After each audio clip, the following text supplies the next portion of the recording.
I won't make the move for a while. Let's go.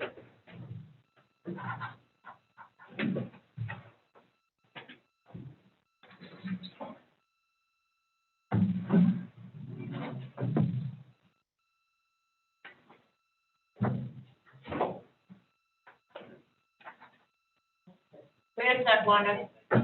Oh. I just don't. Oh.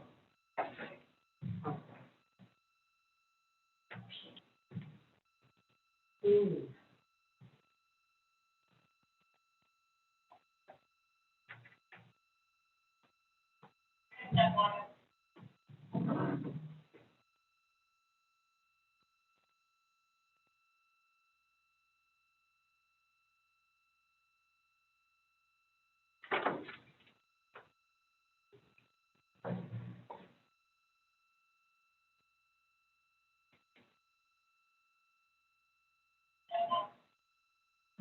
What's up? You have audio, video. We have audio, but no Oh, video. now it's showing up. Refresh your screen.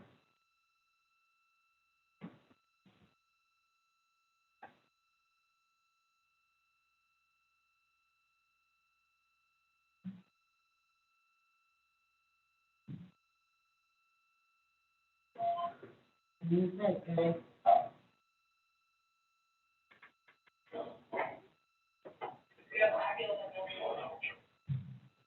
I have video. I think we're good. Yeah, I have video. Good. Everybody good?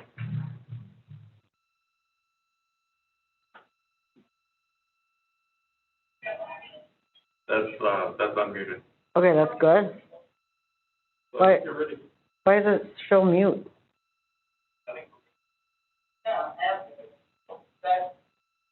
Looks like it showed mute to me.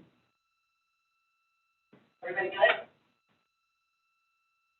All right, Good morning.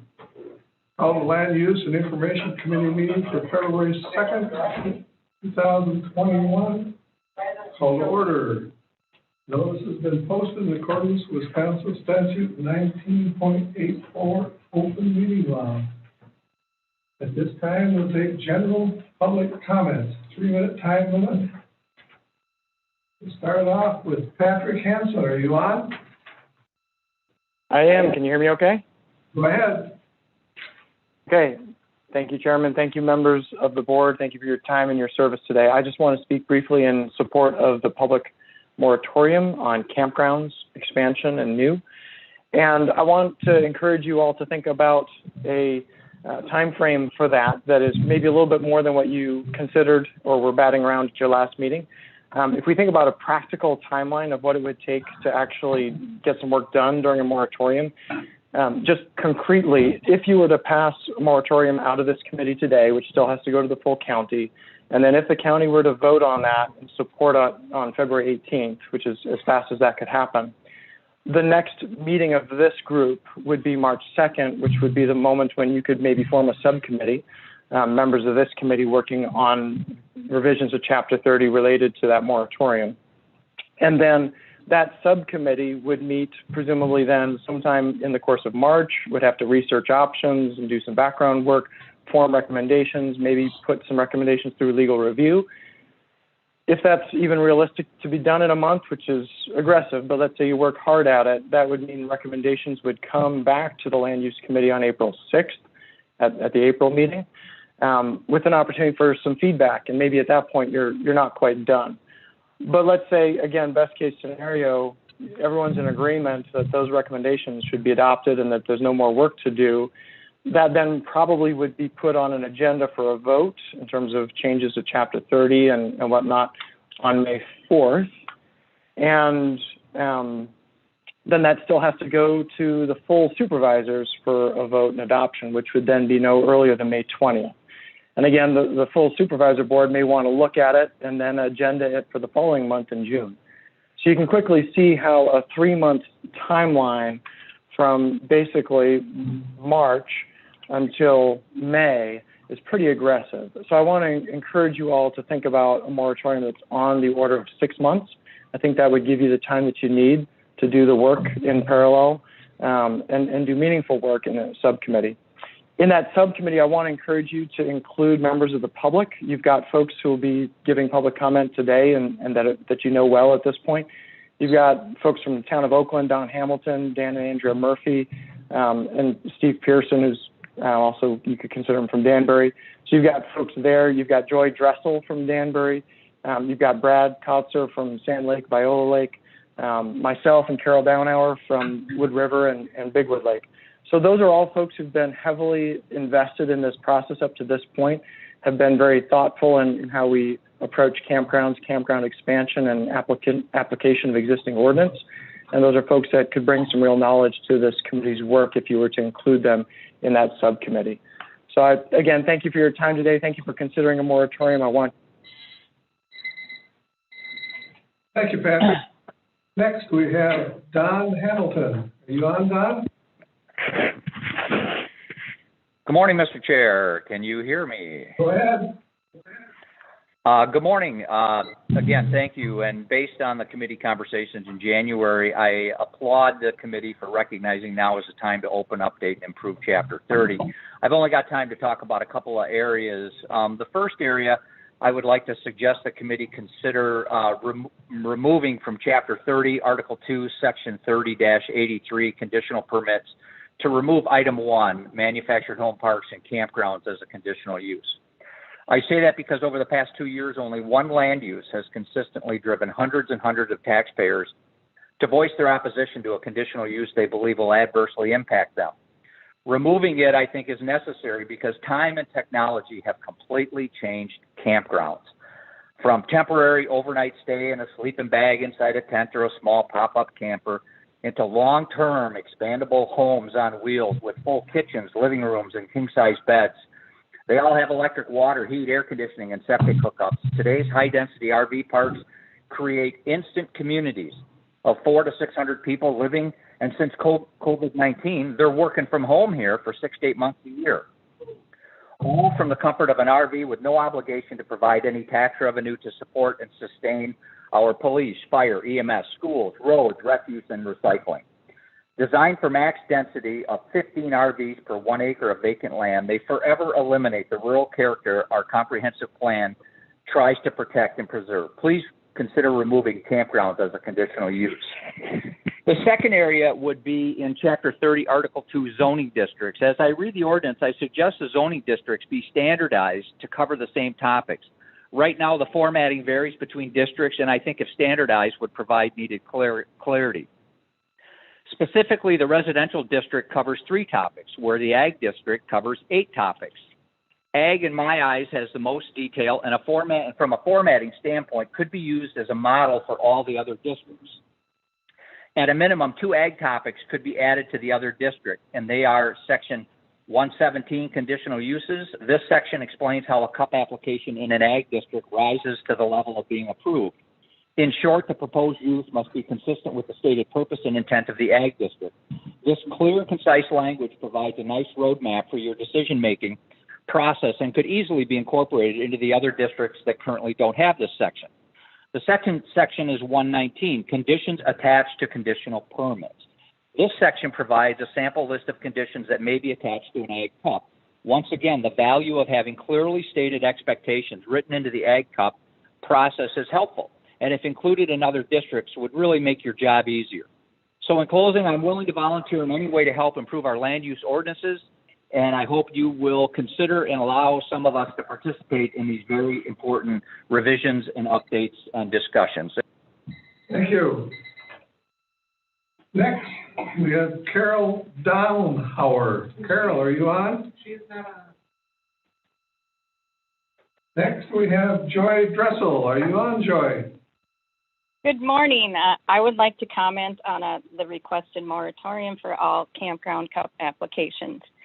Please listen carefully as I read through 4 concerns about the physical development and the character of Burnett County. Number 1, the general character of the county is being affected by unsightly development and land use conflicts. Number 2, Demand for lakefront property and lake access has caused increased development pressure on lakes in the county. Many lakes are threatened with overcrowding and problems associated with overuse, such as public recreation conflicts, surface water use conflicts, adverse impacts to sensitive riparian and littoral habitats. Number 3, a loss of Northwoods character. And number 4, a widespread perception that existing land use controls and guidance have not kept pace with the changing conditions caused by high growth rates and the demand for Northwoods real estate. These 4 concerns were in the introduction of the 1998 Land Use Plan. Yes, 23 years ago. This was the inaugural land use plan produced by Burnett County. The county undertook this study to provide a guide for orderly growth and development within the county that respects the residential, commercial, and industrial needs of the county while protecting the sensitive natural resources that provide the basis for the very existence of these sectors. It saddened me to stumble upon and read this document.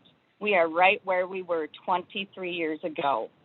Based on the many contentious and lengthy land use meetings that have taken place in the last 3 years, it is clear that the county needs to examine the ordinances to address the increase in and escalation of land use conflicts, which have been focused primarily on high-density RV campground development. I am requesting that the committee take action on a moratorium of any kind of campground growth in the county to give us time to address and make changes to the ordinances to stop this detrimental scheme for tourism growth. Thank you. Thank you, Joy. Next, we have Carol Donhauer. Are you on, Carol? Yes, I'm here. I apologize. I called in on the wrong phone. Can you hear me? Go ahead. Okay, I apologize for that. I meant to be in order. My name is Carol Donauer. I am on the board of the Concerned Citizens of Bigwood Lake, and I have spoken to your board many times over the past 2 years regarding my opposition to RV parks and campgrounds near or on Lake Shore, citing a plethora of real-life concerns. My family owns a lake cabin on Wood Lake, and I have paid non-resident taxes for roads, schools, and county services for over 60 years.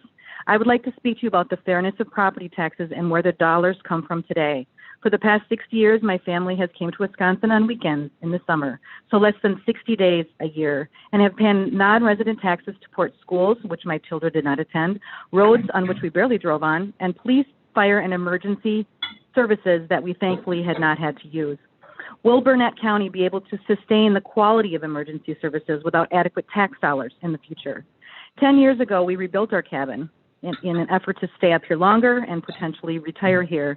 And still, we only come up here around 1/3 of the year. My property taxes last year were $4,237. In 2020, per your GIS service, a 10,000-acre campground with 50,000 acres of forest land paid you $10,891. I have a resident lot of 150 feet of lakeshore. So what is that? About a half an acre? Hardly sounds fair.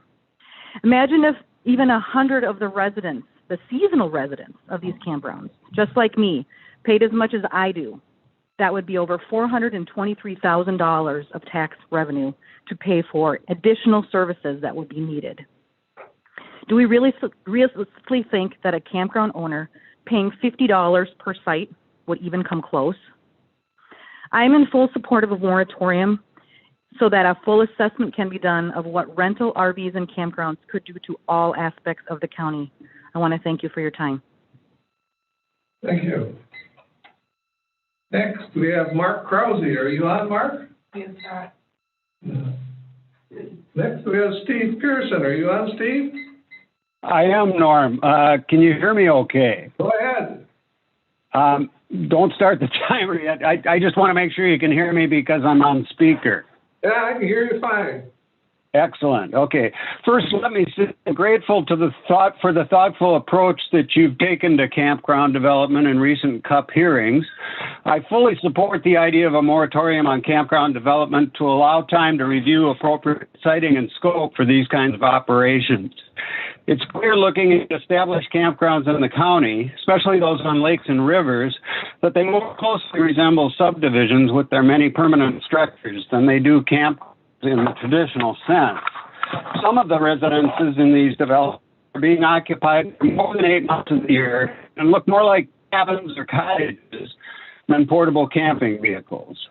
Besides being an end run around zoning criteria for waterfront development, this puts more pressure on our water resources than was ever envisioned when campgrounds became conditional uses in recreational districts. Agricultural and residential by local residents and industrial districts. This would not be grandfathering in existing campgrounds. Prairie Lake Campground in Grantsburg is a modern commercial area. Industrial park would provide a needed boost for restaurants, recreation opportunities would abound. Access to the Cancer Trail is just across the highway. The river is just to the north, every couple miles up the road. Such a development will be a win for the village and the campground. In Danbury, a large open property just close to the local store would be an ideal setting for a campground. Proximity to the Annie Dancer this is going northbound, and bicycling and hiking headed south offers something for everyone. You know, there's multiple dining choices is close by, and the American Legion Hall, open to the public, is just a block away, while Wayne's Food is across the street. In Siren Land, south of North States Industries could be access to many culinary and recreational opportunities. Both to the Ganges, the northern property would back the Lodge Ice miniature golf course. The Adventures Restaurant is a block away, and the Pheasant Inn and the courthouse, easy walking distance. These are just a few examples of the abundant opportunities for campground development in or adjacent to our county's industrial and commercial areas. All share many advantages, including proximity to emergency services, bars and restaurants, and numerous recreational and entertainment opportunities nearby. Campground and commercial areas would provide a needed boost to our local economy, revitalizing our villages. There's an opportunity to sample the many benefits of small town living that those of us who make this our home are familiar with. Thank you, Steve. Mark on. Nope. Not yet. Next, we have Dan Murphy. Are you on, Dan? Yes, I am. Hi, Go my ahead, name is Dan. Dan Murphy. Thank you. Can you hear me all right? Yeah, we hear you fine. Okay, thank you. Hi, my name is Dan Murphy, Senior, and I'm a taxpayer of the town of Oakland. Thank you to the board for your service, and thank you for your consideration of public comments. I'd like to bring up an issue that I believe needs to be addressed by the board when you consider ordinance changes this year. The issue has to do with noise ordinances, and it stems from the keeping of multiple hunting dogs on small residential lots with many neighbors within earshot. I don't want to be misunderstood. I do not oppose hunting or dogs, as I both hunt and own dogs myself. However, this is about whether it makes sense from a land use perspective to allow multiple animals to be kept that are bred to howl and bay for hours on end and be heard for miles in a residential subdivision with lot sizes of between 2 and 3 acres. These animals make noise that seriously disturbs the health and well-being of people living nearby and negatively affect their property values and ability to do business. There have been 2 ongoing instances of noise nuisances like this that have affected multiple property owners in the town of Oakland in the last year alone. They have given rise to easily avoidable conflicts between dog owners and neighbors. One issue has been alleviated, and one has yet to be resolved. Despite a town noise ordinance on file, both the town and county sheriff have been unable or unwilling to enforce it and relieve the neighbors of this nuisance. I believe the Land Use and Information Committee has the power to prevent conflicts like this by carefully considering where in the county the keeping of multiple hunting hounds makes sense and changing the Chapter 30 ordinances accordingly. Does it make sense to have 2 or 3 hunting dogs in a 2 or 3 acre RR2 parcel with 7 or 8 neighbors within 500 feet and twice that many neighbors within a quarter mile? Or would it make sense to restrict this sort of activity to 10 or 40 acre A2 parcel where less neighbors would be potentially disturbed? Again, I do not oppose the keeping of hunting hounds. However, because they cause serious noise nuisances, they have and will continue to cause continued conflicts and negative impacts to property values, businesses, and the ability of property owners to enjoy their own land in peace and quiet. The town and county have been unable or unwilling to mitigate the nuisances with the ordinances and laws that are currently on the books. The Land Use and Information Committee should take responsibility to understand where this sort of activity makes sense, and in what land use districts it should be allowed. Thank you very much for your time. Thank you, Dan. We have Lon.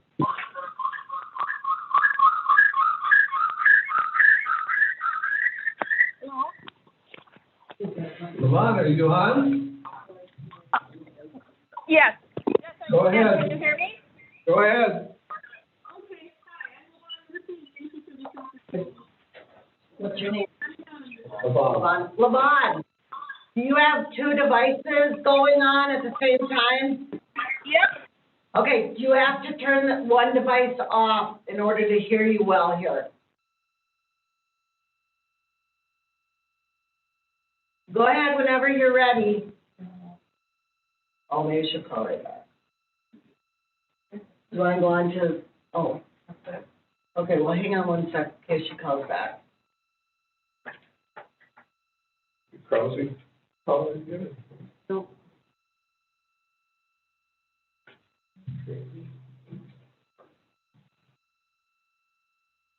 Right here.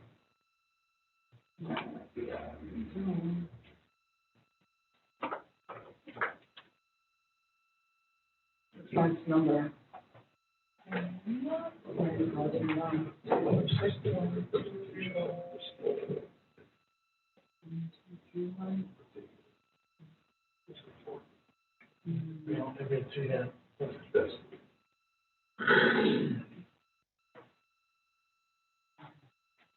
You should come back on that.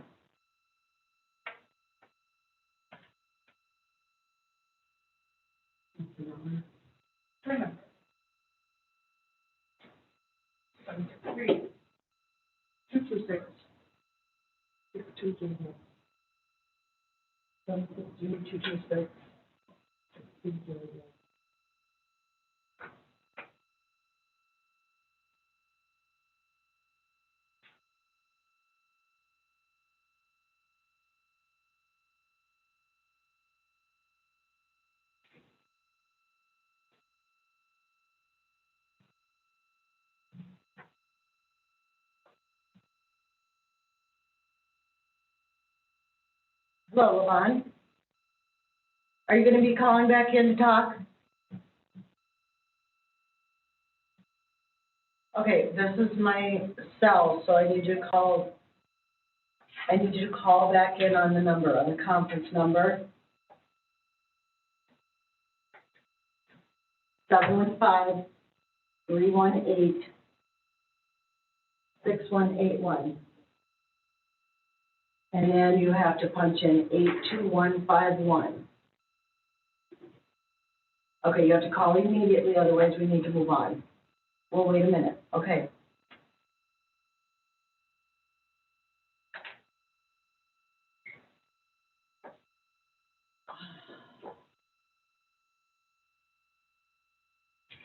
Okay, you have a television? Mark has? No. I can, email them and see what's up.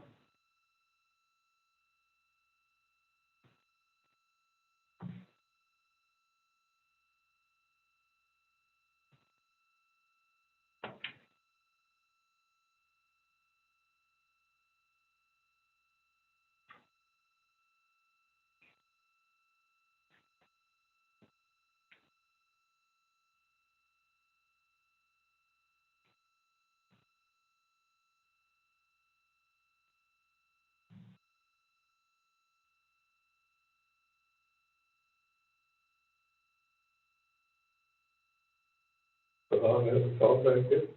Yeah.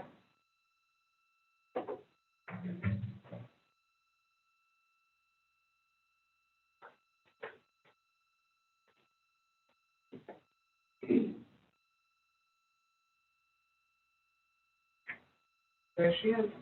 Okay, Hello? there you go. Hello, go ahead, Levon. Okay, thank you very much. Sorry for that. I just want to thank you for the opportunity to speak. I'm Levon Murphy, and I'm commenting in reference to the proposed expansion of campgrounds in the Webb Lake area. And I have questions for the Bannock County Board. My question is, what do the taxpayers receive in return for the expansion of the campgrounds? And my answer to that is we receive increased auto and ATV traffic, increased boat traffic, increased fireworks and litter and fire hazards they produce. We receive increased noise. We receive increased safety hazards. We receive increased land and water degradation. We receive road infrastructure costs that are increased. We also receive increased crime and increased stress on our emergency services. And there are also other factors that destroy the quiet of the North Woods that people are attracted to here. And I believe it's the Burnett County's responsibility to make sure conflicts with the growth of our county are resolved before allowing additional growth within the community. Thank you very much. Thank you, All right. After that comment. No. Okay, that's it for the general public comments. Next, we'll move on. Is there approval of the agenda order? I'll make a motion, we approve the agenda order. Motion by Mr. Padden. Second. Second by Mr. Pearson. All in favor? Aye. Opposed? Carried. Number 5, approval of the minutes for the January 4th, 2021 meeting. Motion to approve those minutes. Motion by Mr. Blumberg. Second. Second by Mr. Anderson. Any corrections or additions? If not, all in favor? Aye. Opposed? Carried. Next is approval of minutes from the January 5th, 2021 meeting. Motion to approve those minutes. Motion by Mr. Blumberg. Second. Second by Mr. Conroy. Any corrections or additions? If not, all in favor? Aye. Opposed? Carried. Next, approval of the minutes from the January 11th, 2021 meeting. And motion to approve those minutes. Motion by Mr. Blumberg. Second. Second by Mr. Anderson. Any corrections or additions? If not, all in favor? Aye. Opposed? Carried. Next, I'll have Jason read the public hearing notice. Notice of public hearing, State of Wisconsin, County of Burnett, Tuesday, February 2nd, 2021, at 9 a.m. at the Burnett County Government Center, Room 165, Town of Meaden, Siren, Wisconsin, regarding the following. Conditional use permit, CUP 2050, Trenter. Public notice hereby given to all persons in the town of La Folla, Burnett County, Wisconsin, that Joe Trenter has made application for a conditional use permit for the terms of the Burnett County Land Use and Shoreline Protection Code of Ordinances to operate a home occupation tree service business located at 4901 State Road 70 in the RR1 zoning district in Government Lot 1, Section 4, Town 38 North, Range 15 West. Conditional use permit, CUP 2054, North Camp Properties 4 LLC. Public notice hereby given to all persons in the town of Webb Lake, Burnett County, Wisconsin, that Mike Hirschberger and Steve Austin, on behalf of North Camp Properties 4 LLC, have made application for a conditional use permit for the terms of the Burnett County Land Use and Shoreline Protection Code of Ordinances to add 30 additional seasonal campsites on the campground parcel, also allowing for increased sizes of decks, patios, screen porches, and sheds on these additional 30 campsites to match the sizes approved with CUP 1920. All changes to take place over the next 3 years, located at 30925 Namakagon Trail on Webb Lake in the RR1 zoning district parcel in Government Lots 6 and 7, Section 16, Town 41 North, Range 14 West. Conditional use permit, CUP 2057, Matson. Public notice hereby given to all persons in the town of Oakland, Burnett County, Wisconsin, that Mitchell Matson and Chantel Rowley have made application for a conditional use permit for the terms of the Burnett County Land Use Code of Ordinances to have 2 miniature ponies on the parcel in the residential district located at 27831 Robbie Road in the RR2 zoning district, Lot 5, plat of Robbie Addition in the southwest quarter of the northeast quarter, Section 28, Town 40 North, Range 16 West. Conditional use permit CUP 2101, Green. Public notice hereby given to all persons in the town of La Follette, Burnett County, Wisconsin, that Bailey Green and Grant Newens have made application for a conditional use permit for the terms of the Burnett County Land Use and Shoreline Protection Code of Ordinances to operate a home occupation, compost processing, and packaging business located at 24249 Nelson Road in the A2 zoning district in the south half of the southwest quarter, the northeast quarter, Section 7, Town 38 North, Range 15 West. Map amendment, MAP 2101, ML Holst LLC, to rezone the northeast quarter to the southwest quarter to less than north 20 rods, and the southeast quarter to the southwest quarter, less lot 1 of CSM volume 28, page 102, both located in section 9, town 38 north, range 19 west, town of Grantsburg, from A2 ag residential to RR3 residential recreation zoning district. Zoning change requested by Morris Holt. Details of the proposed revision are available at the Burnett County Land Services Department, the clerk's office, and on the Burnett County website.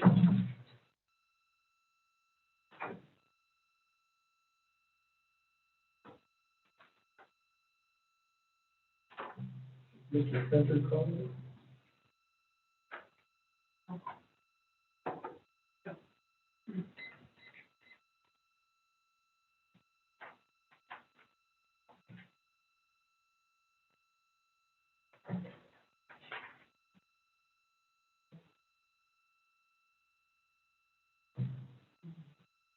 Is there anything from Mr. Trenter? I have not heard anything from Mr. Trenter. This one was on our January agenda. He didn't call in at that time.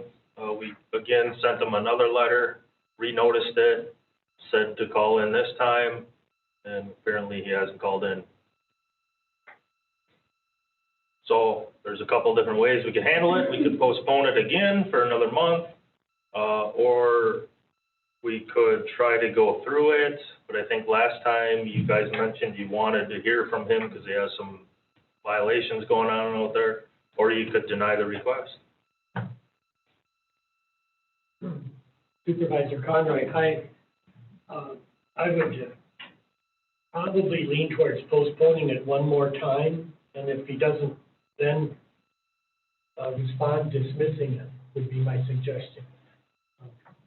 There may be a plausible reason why he hasn't responded. I don't know. We haven't got a hold of him, but a lot of people, it's a little harder when people don't come in person to know what's going on. And I guess I give them the benefit of the doubt for another month, is my thought.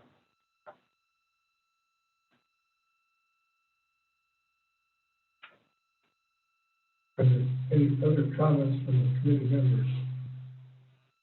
Supervisor Anderson, I would agree with Supervisor Conroy. It would be nice to hear something from him before we just flat out, dismiss it. So I would be in favor of postponing one more time. 3 chances. 3 strikes? 3 strikes. Do I have to open the public hearing? I don't think so. You have to open the public hearing because nobody's signed up to speak about it. Right, I think it's been published, it's, the postponement, I don't know that we need to republish it in its entirety again. We err on the side of caution in that regard, but I think this is not required. I would agree. Did you try other ways of getting in touch with him or anything, or don't we do that? I haven't, no, I sent him a letter and email, so. On conditional use permit 20-50, Trenter, do we have a motion from the committee member?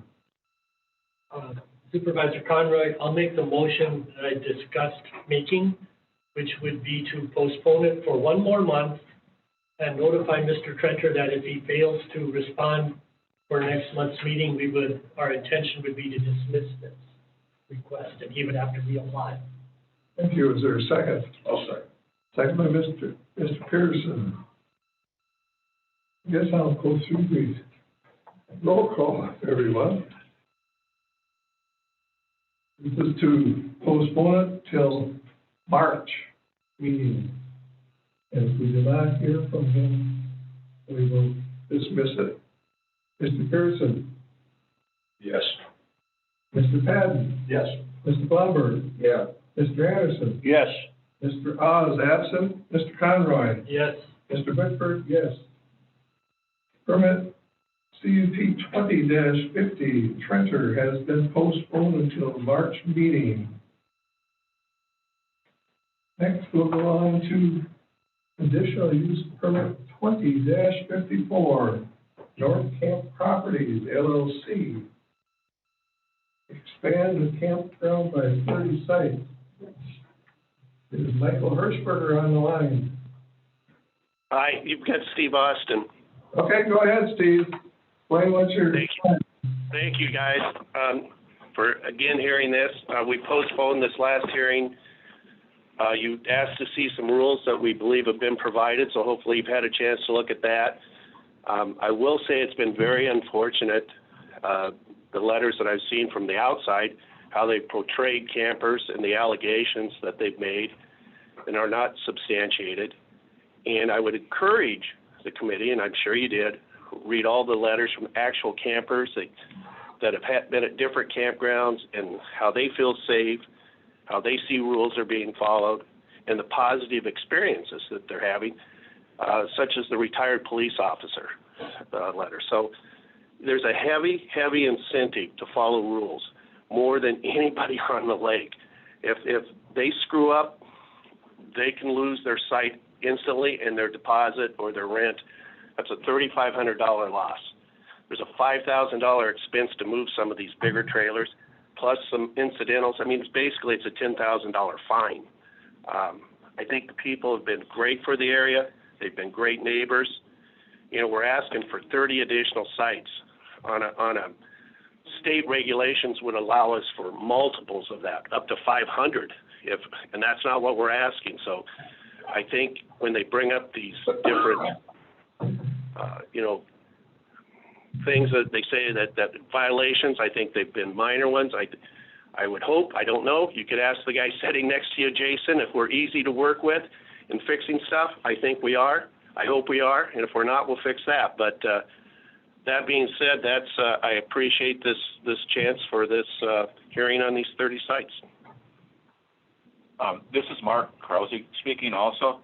And since the last meeting, we've started the division of the bar restaurant parcel from the campground and also the cabins.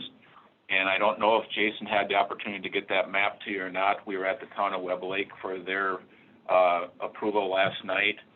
Basically what it is there's 2 acres that goes with the bar, and we've expanded the future septic areas around the bar to accomplish what Supervisor Conroy had discussed last time as far as making sure we had backup area available or a larger area available. And then we have about a 2.6 acre parcel around the existing campgrounds and house down by the lake. So those are things that we have proceeded with since the last meeting and the tentative approval we had on that division prior.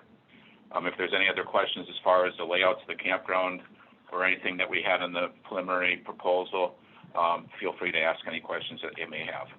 Thank you. Does any of the committee members need any clarification on this proposal? Mr. Conroy. Supervisor Conroy, Mark, we had talked a little bit last time too about the potential for sewering the sites on the campground currently served by transfer tanks. And I think you had thought that that's something that could be implemented over time. Did you have any plans of specifically addressing that? Steve or Anders could answer that question. At this time, we don't have any intention to do any additional sewer sites for the existing sites out there. When we do the site plans for the proposed new 30, we would have soil tests done to look at future sites that are available, but it would be too disruptive to the campground at this time to implement putting new sewers under all the existing ones at this time, and there isn't any plan to do that other than do some soil testing at this time. That's all I have right now. Any other clarifications, any supervisor needs? My understanding, Mark, is the plan right now is not to sewer those sites. Is that correct?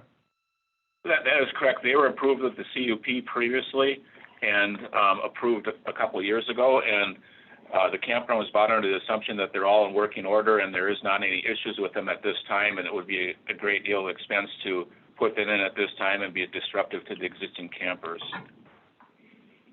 Thank you. Anything else from any supervisor? Oh, I do have one other question.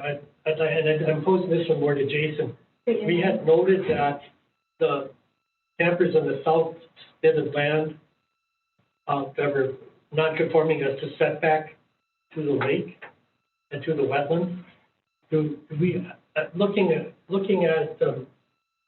measuring on the map, using the topography and what have you, I can't really tell where the ordinary high water mark is there, so, and it's hard in the winter. But did you or someone measure those setbacks of those non-conforming campers or park models? Well, we have that survey, that campground map that was submitted last January from Greg Rich, which shows the ordinary high water mark and the wetland setbacks on there.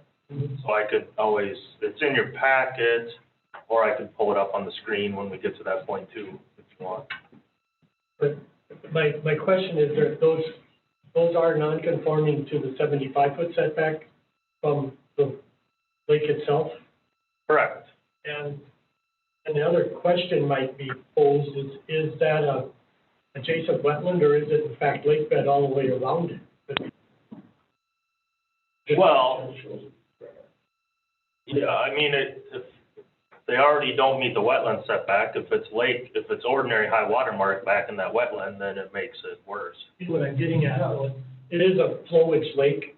It's a stable elevation, pretty much. But I have some concerns about the non-conforming, a number of things about that. Non-conforming setback, but park models located in an area that's in a map floodplain, I wasn't able to determine for sure. Our topography, our LiDAR-based contours show it to be no more than 2 feet out, or probably less from the floodplain based on that. Relative precision is, 2 feet on that? Positional accuracy? The 2-foot contour should be accurate to within 1 foot. Okay. I mean, it's close. I think you could make an argument that that's in a floodplain until a map amendment is done to prove it's not there, perhaps. Yeah, you wouldn't need an official LOMA to get them out of the floodplain. Because park models are expressly prohibited in a floodplain by interpretation DNR made of NR 116 and FEMA as well. So I think those are, and through no fault of the applicant, by the way, this has nothing to do with the current owner of the campground. They were all there already. But in the case of, maybe not doing due diligence enough to realize that those could pose a problem. If you look at the federal and state floodplain regulations. And, anyway, I'm still rather concerned about their presence as park models. Back in the day when those were mobile camping units, it was perfectly okay to have a camper in a floodplain because you could hook onto it and drive away with it. You can't do that with a park model. The folks that own those things have expressed how difficult it is to remove those from the campground area if we would decide they shouldn't be there, which just reinforces that they shouldn't be there in a way. So anyway, that's all I have for now. I'm not taking it further. I'm just concerned about that. Any other clarifications need to be asked? If not, I'll open the public hearing at this time. Hello, this is Mark speaking for a second. Go ahead. Regarding the floodplain, and I think it stated that in the Burnett County staff report, that the Webb Lake floodplain elevation is 940.9. and based on the LiDAR, it appears that it is over that. We could verify that number, and as we know, Webb Lake is not a very high floodplain lake due to the dam on the creek on the outfall end of the North Lake or the lower lake, and so the floodplain is not a very high elevation as stated even on the county staff report, and I think if that needs to be verified, we can easily do that, but I do not think that is an issue up for those sites out there. Thank you. And this is Anders Hellquist, the attorney for North Camp Properties. Just again, a friendly reminder that they're seeking an expansion of 30 sites that are more than 500 feet away from the shoreland. It's not really related to these existing sites, but and the applicant has looked into these items, and you can see from the letters that at least from sites 1 through 6, it would be a significant hardship for these folks to move these immediately, especially when they have contracts in place. So again, we just want to make sure you had seen those letters from the current site owners. And again, this is for 30 additional sites. We're not looking at sites 1 through 8 with this application. But again, we're working with you on this. So thank you. Thank you. On the public hearing, first person we have for public comments, Patrick Hansen. Are you on, Patrick? Yes, can you hear me okay? Go ahead. Very good. Thank you, Chairman Bickford and members of the committee. Again, my name is Patrick Hansen, 11465 North Shore Drive in the town of Wood River. And I want to speak not just on behalf of myself, but on behalf of concerned citizens of Big Wood Lake in saying that we oppose the proposed expansion. We heard Mr. Austin talk about or raise the question of whether or not campground occupants are good actors or bad actors, whether they follow the rules or don't follow the rules. I really think that's irrelevant. The bottom line is more people means more problems, and we need to make some decisions about what kind of density is appropriate for this area, for this particular lake, and in this particular instance. You also heard the attorney for Mr. Austin talk about what a hardship it would be for any of these campers currently to move. That's because they're not camping. So it's something to think long and hard about when someone tells you that it's really hard to move your camping unit from your campsite. I've camped for years and years.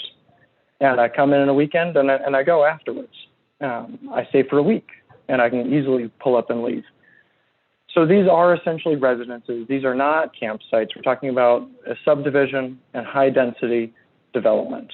And we need to stop fooling ourselves that these are campgrounds. Thank you. Thank you. Next, Michael Ian. Are you on, Michael? Yes, I am. Go ahead. Hello. Hi. Okay. Hello, and thank you for hearing me today. My name is Michael Galen, and I've had a lake home in Webb Lake for over 20 years. I'd like to voice my opposition to CUP 2054 for the expansion of North Camp Property 4's conditional use permit. Expanding the facility will add additional stress to the area's services without any additional financial payments to the city or county. Currently, North Camp Property pays $10,892 in property taxes for its 81 sites, the cabins that are there, the home that's there, and the restaurant. It's valued on the assessment at $1,171,000, even though it was purchased for $2,550,000. Adding more sites will not add much to that amount. Also, I agree with other people. It's a misnomer to call it a campground. All 81 sites are taken for 2021 per their website. And what true campground needs a conditional use permit to build increased sizes of decks, patios, screen porches, and sheds? These are amenities for a mobile home park, and that's what Webb Lake Campground is.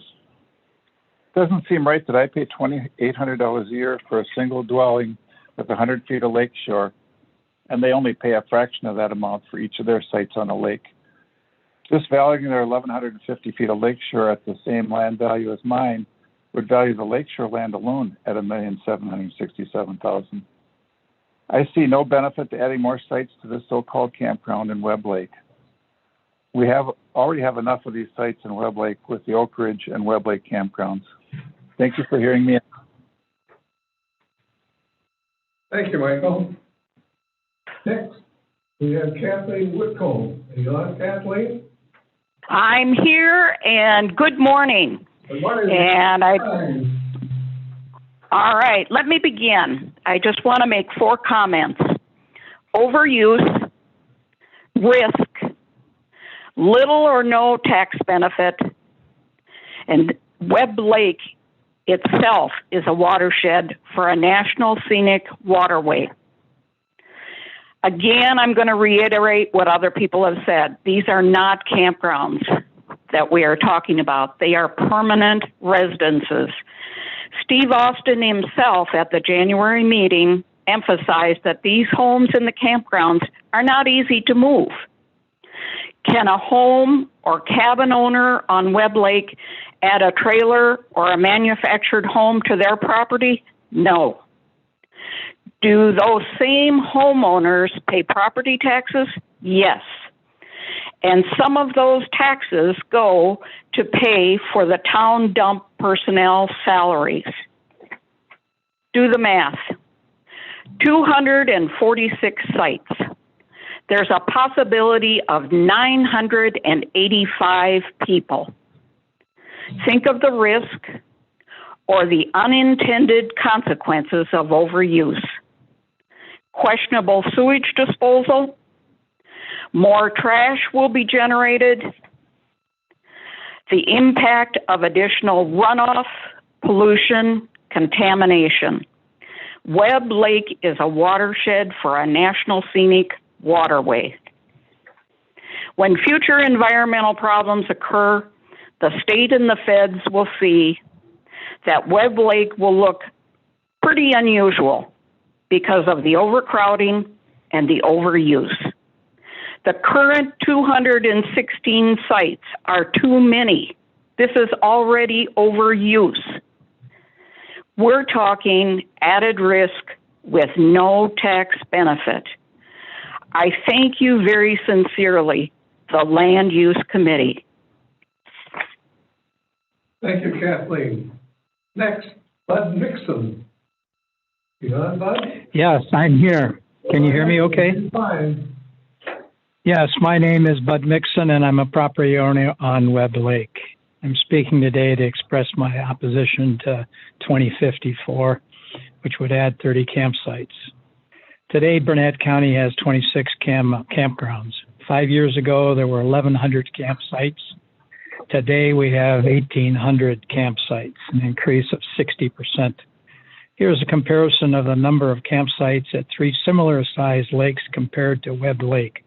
Devil's Lake, 975 acres with 135 campsites. Big McKenzie, 1,100 acres with 50 campsites.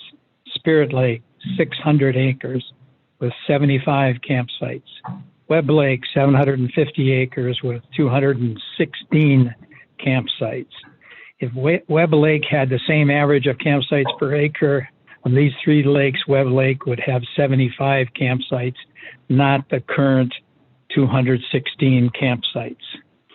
The primary purpose of a conditional use permit is to allow a piece of land to be altered in how it can be used in accordance with the local zoning ordinance. In many situations, these permits are granted because the public believes that the new use of land will benefit the community. However, the permit is only granted on a conditional basis, which means that requirements would need to be followed by the property owner to ensure any negative impacts of the new use would be mitigated.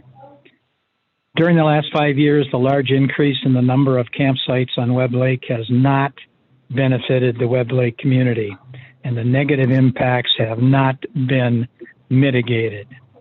Here are just a few of them: increased boat and water sports traffic, increased noise and wakes, disregard of town ordinances and state law, no provision for law enforcement, lower property values. Finally, there are 3 basic standards that the conditional use permit must meet. Number 1, A general welfare Stanford. The standard is designed to ensure that the new use for the property will not cause damage to the property, to improvements on the property, or the public interest. Number 2, the general plan consistency standard. This standard ensures that the conditional use permit must follow the comprehensive community plan. Number 3, the zoning consistency standard. In order to obtain the permit, the applicant must show that the use will fall under the local zoning laws and that it will be appealing to public interest and benefits. Since CUP 2054 meets none of these standards, it must be denied. Thank you. Thank you. Next, we have Bill Patterson. Are you on, Bill? Yes, I am. Can you hear me? I can hear you. Go ahead. Before I start the 3-minute time limit, Jason, did you receive something from Corinne Cruz? I haven't checked my email since we started the meeting. Okay, I think she sent you a graphic that we'd like to have posted. Cheryl. Can we do that, or is that outside the purview? Outside the 3 minutes. Okay, if you could find that, Jason, and put that up when you get the time, we'll go ahead and start. Property owners pay a yearly property tax, which includes about percent to the county, the township, and the schools and colleges. Campground owners also pay a property tax, but campers do not. Instead, the campers pay a 5.5% sales tax, of which 5% goes to the state and 0.5% goes to Burnett County. However, only a fraction of this goes to the township. In previous committee meetings, when challenged on this subject of tax equity, Steve Austin has emphasized that campers pay a sales tax. Let's see how that works out for the county. Webb Lake Campground has 81 seasonal campsites. Seasonal rate for campsite is $3,500 for a total revenue of $283,500 per year. The 0.5% county sales tax revenue is $1,418 per year. For Oak Ridge Campground, this has 135 seasonal campsites. Seasonal rate is $2,750. Total revenue is $371,250. 0.5% county sales tax on this is $1,856 per year. For the 2 campgrounds, the 0.5% sales tax to Burnett County totals only $3,274, with a fraction of this going to the Webb Lake Township. Steve Austin's sales tax argument is without merit.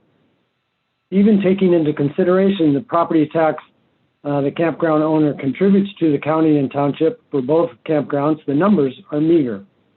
In 2020, Burnett County tax for Webb Lake Campground was $4,140, and Oak Ridge Campground was $2,175, with a total of $6,315. Webb Lake Township tax for Webb Lake Campground was $1,531. Oak Ridge Campground was $804, for a total of $2,335. This is for 216 campsites, 2 bars and restaurants, 1,650 feet of lakeshore, and 103 acres of land. The property and sales tax must be compared to the county and township services used by all of the campers. Assuming 4 people per campsite, that's close to 900 people with their impact, I think, as Bud Nixon had said. And impact on roads, land, water, emergency services, administrative services for the county and township. In contrast, 4 or 5 cabins with an average of 4 people each, 6 to 20 people, would pay the same amount of property tax. The disparity is apparent. This statement will be continued by Carla Graham. I'd like to thank the committee for their work, and thank you very much. Thank you. Next, we have Christy Patterson. Are you on, Christy? Yes, I'm on. Can you hear me? Yes, go ahead. Okay, thank you.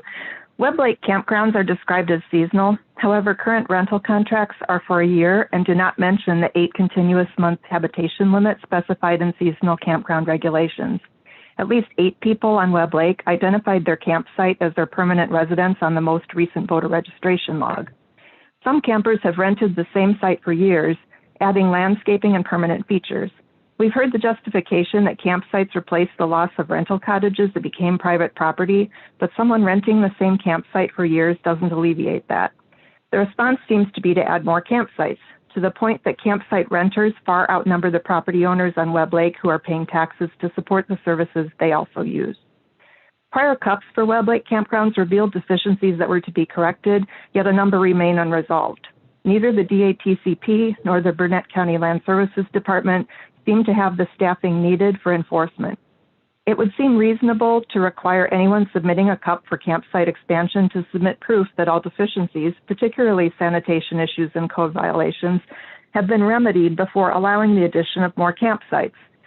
This would be consistent with what is required of a homeowner remodeling their home. The current campground rental contract reminds renters to follow local rules and regulations for ATV use, but does little to address watercraft except to remind people to check boats and remove invasive species before launching. There is no mention of docking limits or storage and parking of personal watercraft at campsites. There's no mention of lake courtesy, particularly that the town of Webb Lake has a slow no wake ordinance from 5 p.m. until 10 a.m.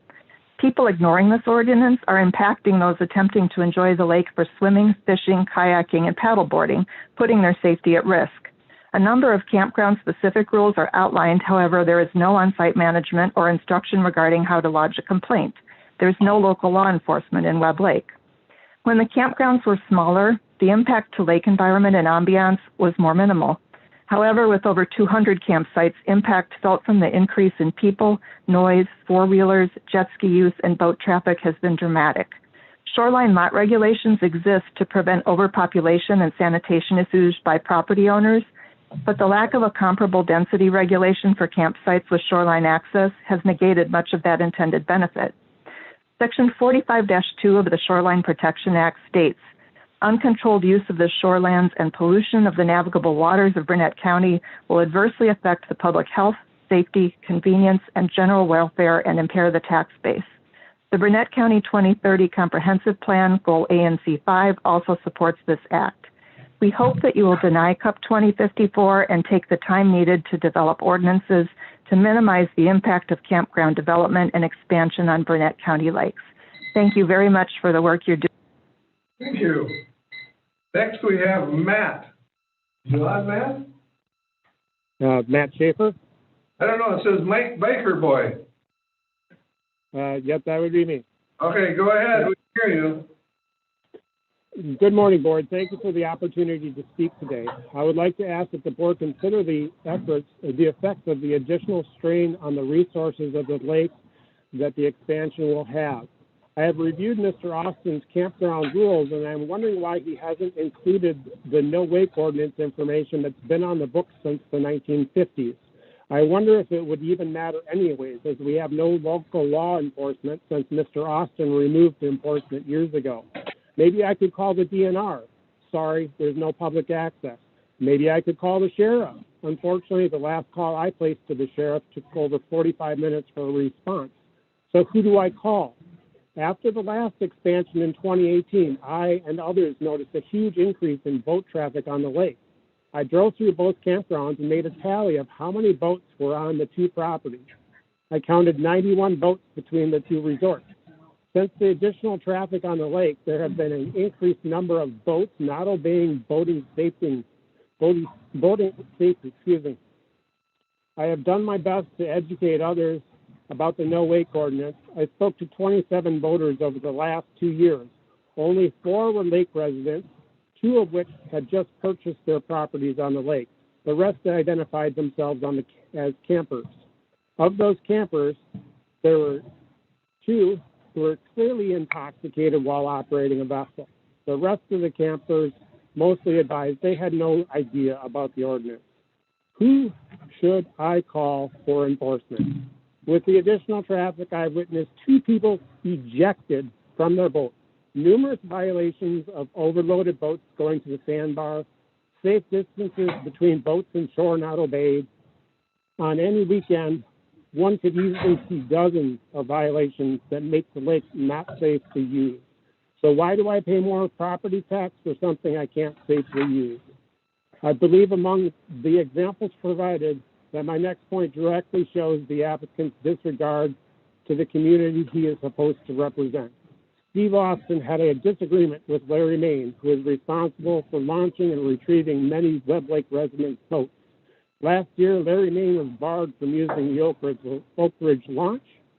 Now that Mr. Austin owns both boat ramps on the lake, and Larry Main's customers are supposed to use boats on the lake. This is not a fictional threat, as Mr. Austin has made it public that he can close the launches at any time since he owns both of them. These comments were made at the Webb Lake Town Board meeting on November 2nd and are represented in the meeting minutes. This clearly shows the applicant's sole motivation is his own personal advancement, not the residents who he should represent. Thank you. Thank you. Next, we have David Graham. Are you on, David? I am. Thank you. Go ahead. Thank you for your service and thoughtful consideration of these issues. I have had a cabin, or our family has, on Deer Lake in Webb Lake Township since 1972. Expanding the campground as proposed is contrary to the will of the residents of Webb Lake Township as outlined in the Town of Webb Lake Year 2030 Comprehensive Plan, which was created to meet the requirements of Wisconsin's Comprehensive Planning Law, Wisconsin Statute 66.1001. Adding the unregulated campsites with no resources to manage the additional people using the lakes, trails, and roads does not help to preserve the rural character of the area. Even if you support an exception to the comprehensive plan, there is no plan for how such developments will fit into and be accommodated by the larger tax-paying community. In addition, the change of ownership of the resort triggers a reinspection process by the state pursuant to ATCP 79.05. As of today, the reinspection has not occurred. Any deficiencies or violations the state identifies should be addressed before the board acts on the CUP application so as to ensure that the applicant is complying with state requirements and you and the county is not granting a CUP to a properly licensed entity.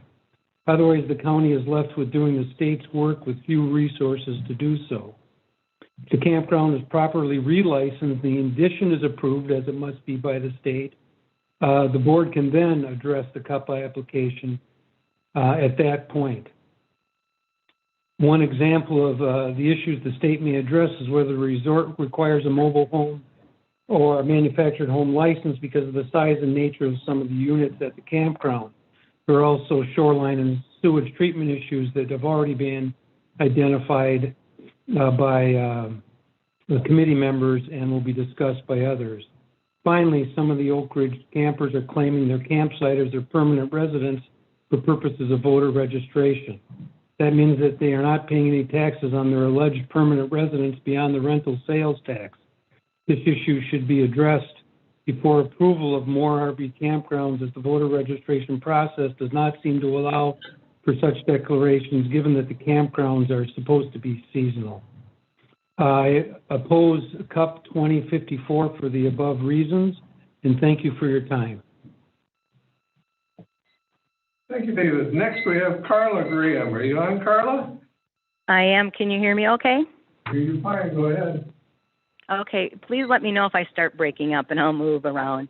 My name is Carla Graham. My husband and I are property owners on Deer Lake, and the adjoining property to ours has been in my family since 1967. I'm going to continue covering the topic of county and township services versus tax revenue that Bill Patterson had spoke to. Bill talked about the 0.5% sales tax the campers pay. He talked about the property taxes paid by the campground owners, and he ended with a comparison of the property and sales tax to the county and township services used by all the campers. So is it fair that the applicant generates $654,750 revenue per year while paying only a tiny fraction of this to offset the impact of his business on his neighbors and the rest of the county? Similarly, is it fair that his campers only indirectly pay the town of Webb Lake $11 a year per campsite to be year-round tenants? Yes, they do use their RVs in the winter, and they even vote from there. Clearly, the campground business is highly lucrative for Mr. Austin and Mr. Hirschberger, even without such add-ons as the bar restaurant, gas sales, and boat launch fees. Perhaps this is why there is so much pressure by the industry on the committee to approve these cups. The relatively meager contributions by the campers and campground owners to the town and county in no way offset their cost to the same. I encourage the committee to deny this cup and declare a moratorium on such land use proposals until such times that issues like the proper taxation of these businesses, their impact on the community, and measures for enforcement of the rules, regulations, ordinances, and laws concerning them can be reviewed, revised, and enacted. I would like to end our statements by commending the committee for their tireless work on this issue. We know from viewing the many hours of meetings and hearings, the insightful comments by many supervisors, that the committee does understand and appreciate the viewpoints of lake property owners and township residents. And for this, we are very thankful. I would also like to recognize both Jason Town and Wanda Heinrichs for the enormous amount of time and effort they spend in facilitating these public hearings. We appreciate the numerous preparations you undertake to ensure the committee members have the information required and the public has an opportunity for their voice to be heard. Thank you. Thank you. Next, we have Joy Dressel. Are you on, Joy? I am. Go ahead. I am in opposition to the application of CUP 2054. There are less than 200 homes surrounding Upper and Lower Webb Lake. And between the two campgrounds owned by the applicant, there are already 220 existing campsites. So campsites already outnumber homes, which means that tax-paying property owners as a group are already subsidizing an even larger population of campground tenants to help maintain the surrounding infrastructure and services. I use the term campground loosely, since neither of these properties meet the state definition of a campground, which is any parcel of land used for the purpose of providing campsites for non-permanent overnight use.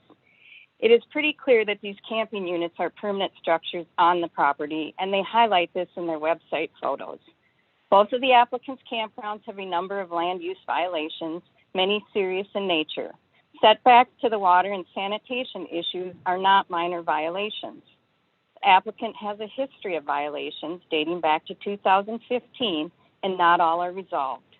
So the question is, why would the committee grant the privilege of a conditional use expansion to someone when he has not rectified the existing issues? Everything in this campground should be brought up to current code before any additions are approved. You have the substantial evidence necessary to deny this CUP. The application is incomplete. The applicant has a long history of violating shoreline protection ordinances and continually panders to the committee, including his last-minute pivot last month to his ag-focused campground application in Swiss Township. This requested expansion is in conflict with the County Comprehensive Plan, as well as the 1998 Land Use Plan. 3 years ago, the inaugural land use plan for the county had a focus on resource protection, and here is what it said. Future development and land divisions on lakes that are developed or partially developed should be carefully managed to prevent overcrowding that would diminish the value of the resource and diminish the value of existing shoreland property. Minimize nutrient loading, protect water quality, preserve spawning grounds, fish and wildlife habitats, and natural shore cover. What happened to this strategic driver of the county's land use plan? It needs to come back into play. And lastly, I'd like to address the conflict of interest element in this situation. The applicant is Webb Lake Town Chair and County Supervisor for District 21. At this hearing today, you have listened to many of his constituents voice strong opposition to this CUP. Instead of listening to them and representing the interests of his district, the applicant is fighting to enrich himself at the expense of taxpayers and to the detriment of the lake. I respectfully request that the committee. Thank you, Joy. Next, we have Barry Kurkowski. Good morning. Can you hear me okay? Yeah, we hear you fine. Go ahead. Great. Thank you. Good morning, zoning committee members. Thank you very much for your service. My name is Barry Kucharski, 30449 South Bear Paw Drive, Webb Lake, Wisconsin. We're directly connected to Webb Lake from Big Bear Lake by a creek, and we are concerned about the issues of invasive species being so connected. I'm opposed to granting a conditional use permit for 30 more summer residences at the campground on Webb Lake. Granting an expansion of this campground into a mobile home community is not compatible with Webb Lake's or Burnett County's comprehensive plans. This conditional use permit does not comply with the plan recommendation to preserve the unique and rural character of the township. The town of Webb Lake's year 2030 comprehensive plan was drafted in 2010. The plan summary projected an increase in population of 7 people a year for the next 20 years, an increase of only 15 houses per year. This CUP would add twice as many residents in 1 month than Webb Lake had planned on for an entire 2 years. The Oak Ridge one that was done in 2018 added on 10 years of the plan. This expansion has a potential to house an additional 100 to 200 people on one relatively small parcel that is already overused. This is a complete conflict with the rural and Northwoods character. Also, this CUP requests additional increased sizes of decks, patios, screen porches, and sheds, and additional 30 campsites. This is a function of zoning, and each structure would require an individual building permit and should not be granted. It would virtually allow someone to double the size of a park unit, which brings up that if these are park units or mobile homes. Well, right now on Craigslist, there is an advertisement for a 12 by 56 mobile home getaway cabin, 672 square feet at Oak Ridge. And if you look at the pictures of it, it's on there right for everyone to see. This is clearly not a park model or a temporary camper. This should be licensed as a mobile home community. And there are several others in the area, and not only the town but the state should look at this. Again, referring back to the Webb Lakes Plan, Section 1.3, this CUP goes against the vision statement of Webb Lake, the lakefront water issues, the housing goals, and transportation goals, utilities and community facilities. Also in the Webb Lake Plan, in the cultural section's goal number 10 is preserve the Northwoods character as defined by scenic beauty, a variety of landscapes, undeveloped lands, forests, water resources, wildlife, farms, and small town atmosphere. And it goes on. I agree with the gentleman and the folks. Thank you. Next, we have Mike Hemquist. Are you on, Mike? Yes, I am. Can you hear me? Go ahead. Okay. First of all, I'd like to say hi, Tammy. I got hollered at last time for not saying hi to Tammy. And as the Webb Lake Fire Chief, I monitor the law, ambulance, and fire calls. With the last expansion at both campgrounds, there has not been an increase in any call load that I can recall. And as a fire chief, again, the fire department has done training at the campground last summer, the Webb Lake campground last summer, and everybody that was at the training session agreed that all lots are clearly marked for number, and all roads in the campground were passable with the trucks. And we will do more training in the future to stay familiar with the campground layout. There was some concern about people being not safe or responding to the campground. But like I said, we've done numerous training sessions in there, and the campground is very clearly marked, and I will work with Steve to make sure that happens if these 30 sites are approved. Thank you, Mike. Next, we have Paula McKay. Hi. Hello, can you hear me? Yes, go ahead. Okay, I am calling in opposition to the expansion of the Webb Lake Campground. I'm a longtime property owner on the lake and have noticed the increased boat traffic, shoreline erosion, noise, and unruly behavior over the past few years. The no-wake rule is routinely ignored. I believe that this is due to the uncontrolled behavior of recreational lake visitors from the two campgrounds. My opposition is based on several factors. These campgrounds are not for tents or RV campers, but for park model and more permanent trailers. These are semi-permanent structures able to be occupied year-round, despite ordinances against that use. This places a heavy burden on the fragile lake environment. Keyhole development such as this is a threat to the lake ecosystem with no benefit to the community or the lake property owners. Secondly, this expansion adds to the infrastructure burden on the county and the township without adding to the tax base. The minuscule sales tax collected by this business does not contribute to the fiscal stability of our community and county.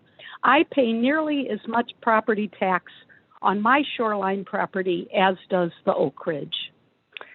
Thirdly, multiple code and ordinance violations and deficiencies are already noted by the owner of the Oak Ridge and the Webb Lake campgrounds. Why would he be allowed to expand when the campgrounds are historically and continue to be out of compliance with setback and sewer ordinances? There is a lack of enforcement of noise and wake ordinances along with ongoing code violations of setback and sewer. We feel that expansion without accountability is not progress and will not benefit our community or our county. We would like to protect our lovely and fragile Webb Lake. The overuse, the lack of tax benefit, and the threat to the watershed are serious issues, and I thank you very much for taking this into account and listening to our comments this morning. I urge you to not approve the conditional use permit 20-54. Thank you. Thank you, Paula. Next, we have Karen Preuss. Are you on, Karen? Yes, I am. Go ahead, I can hear you fine. I'm Corinne Preuss on Taylor Lake. Thank you to the committee for your service, and thanks in advance for considering my statement. I have two requests today. First, I would like the county to consider modifying Chapter 30 ordinances to include application requirements for all cups and require more detailed applicant submittals for highly impactful cups like campgrounds and subdivisions. Currently, the committee is using a boilerplate application that covers all cups, but one size does not fit all. Many of the recent campground cups, including this proposed Webb Lake expansion, would have been rejected immediately in other counties like Washburn, where we have seen a large campground application very similar to what has been submitted to Land Services staff, rejected on its face. These stricter application requirements also need to be codified in county ordinance, making it clear what is expected from each applicant, rather than through interpretation of a generic application form. The lack of detail provided by applicants in recent CUP applications has put a burden on the general public to guess what developers intend to do. This burden is unfair and could be easily rectified by including more stringent requirements within ordinance. The second request is to reconsider the campground density in Chapter 30 ordinances. Campgrounds, including on Webb Lake, have essentially become backdoor residential development with decks, storage sheds, and screen porches built to turn what are supposed to be temporary campsites into permanent cabin sites. This has led to increased pressure on infrastructure, which is subsidized by individual taxpayers countywide. Further placing high-density campgrounds next to lower-density residential or agricultural land leads to potential land use conflicts. To mitigate this, the committee could consider requiring that campground density match the zoning district in which it is proposed.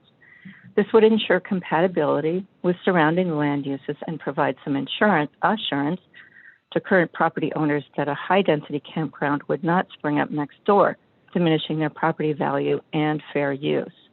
This would restrict campground density to 1 camping unit per 30,000 square feet in an RR1 district, 1 camping unit per 1.5 acres in the RR2 district, 1 camping unit per 5 acres in the RR3 district, and 1 camping unit per 35 acres in the A2 district. Contrast this with the densities of 10 campsites per acre that the county currently allows.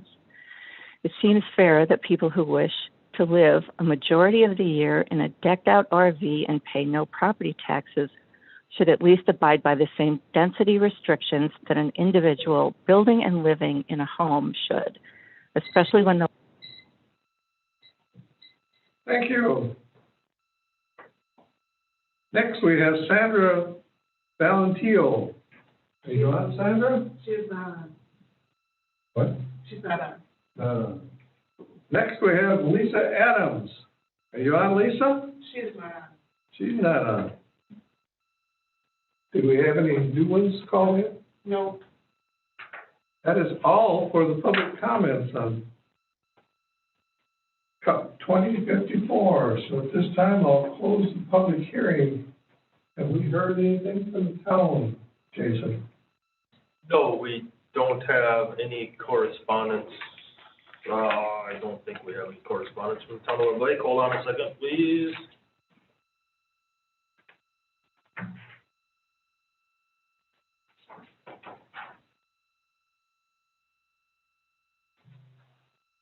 No, I don't see anything in here from the town.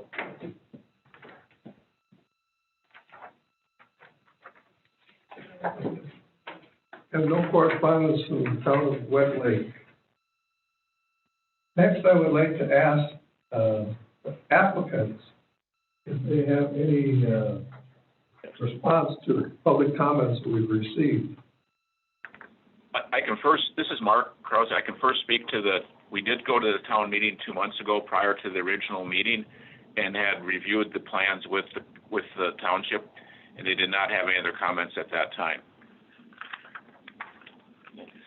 Also, I want to just bring up the fact that they talk about people being residents, and that's true because Oak Ridge has a dual license. There's a mobile home license that we carry, and I forgive me if the number, if I don't remember the exact number, but I believe it's licensed for 12 plus sites of actual mobile homes there at the time. And when we took over the park years ago, it was a much higher number, and we've been working with the state to transition that down as those people leave. The mobile homes go away and they become RVs, but there are some year-round residents there. So they are correct, but there's a license for that. And thank you again. This is Anders. Just briefly to touch on a couple of the things in terms of, again, there's substantial evidence for the committee to approve this addition to an existing use. The health, safety, and welfare standard is met here. There are enforceable rules in place with very strong incentives to follow them. The rules, as Steve said, my understanding is there are signs up to follow the no wake ordinances. And I think Steve has, been open that if there's going to be an issue, he wants to know about it rather than, hear about it 9 or 12 months later, because at that point you can't track it down. I believe there have been only 2 calls for campgrounds in Burnett County in 2020. My understanding, and I got this from Don Taylor, and I don't mean to misspeak, but Don had checked with Sheriff Finch, and my understanding was there were 2 calls in the county in total. It's a non-event. And, not to throw Don under the bus, but, even Don says the county triples in size every summer. So there's a lot of people coming here, even though they love to point at the campgrounds. And there were 0 calls to Oak Ridge. There were 0 to Oak Ridge and 0 to the Webb Lake campground. They also comply with the zoning standards in 30-543 and 45-386. Each of those standards are met based on their application and the information provided. And again, it's an existing campground, so it's consistent with the surrounding land uses. As for the economic prosperity component, again, right now the land that they are proposing to have these sites on is vacant. Adding campgrounds or a campsite to the property improves the land, makes it a higher and better use, and as is obvious, that brings a lot of extra money into the county. You have the letters from the current campers that talk about all the money they spend on groceries and other local businesses, restaurants, and things like that. I mean, that's undisputed that bringing 30 additional sites will bring extra revenue to the county. Denying the conditional use permit won't bring that revenue to the county. In fact, it'll just hurt the county on the revenue front. But again, these infrastructure or these resource use things just aren't backed up by the facts that have been presented here. You also note that the letters also mention that it's encouraged, by having these campgrounds, it's encouraged people to actually buy properties in the county. There was one former resident that wrote in to say that this was a wonderful gateway to have permanent home ownership here. So again, it meets the health, safety, and welfare standard, the economic prosperity standard, the other zoning standards in 30-543 and 45-386 are all met based on the application itself. And as for the comp plan, again, just a friendly reminder, under Chapter 66, the comp plan is not to be used as a regulation. You're not to elevate it above your zoning standards and ordinance requirement. And this is consistent with the surrounding land use, which is a campground, and which you do allow in your zoning ordinances. Thank you. This is Supervisor Bickford. I do have one question to Steve on I know this goes back to Oak Ridge, but the ad that was in the paper about the mobile home, is that part of the mobile home park? Yes. And the state inspects those, and that's why there is a mobile home license. I truthfully it'll be, over time, it'll go away. But until, those are some of the older models, and when we bought the campground, it was almost 50-50. It was mobile homes and RVs. And we've transitioned that down to a much smaller percentage. And the state also not only recognizes them by whether they live there year-round or not, but also the size of them, and the mobile homes tend to be larger. But those are going away. But there is a license there. There are some mobile homes there, and the state's aware of it, and they are documented and licensed. Thank you. Any of the supervisors have any questions on the application? Supervisor Anderson here. Was there did we talk before about putting in sanitizing stations at your boat launches? I don't remember, to be truthful, on that, but I will say we'd be more than willing. We do have cameras at each, right? I mean, we've allowed cameras to be put at both boat launches, and it runs through our electricity, our internet systems, and we helped fund those when they were put in. So there are actual cameras that record every single launch, and a voice comes on and reminds them to check their boats for weeds before launching and weeds, and clean your boat as you're coming out. And if they don't do it, they can actually remotely send them tickets. And I don't see the cameras. I don't want to see the cameras, but my understanding is there have been tickets issued, and that's fine. So there is equipment for cleaning the boats? They are responsible for pulling the weeds and stuff off. Yes, there's stuff to put away there. we don't have, I know some of those, like some, correct me if I'm wrong, Chuck, but like the Clorox or whatever, those cleaning, we don't have that, but we think it's better, we can add that.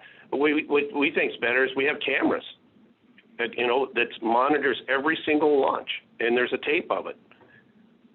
Well, the cameras are good, but that's after the fact, then those sanitizing things, I think, are getting more popular. No, I don't, we're open to the idea. Thank you. You're welcome. Any other questions from the supervisors?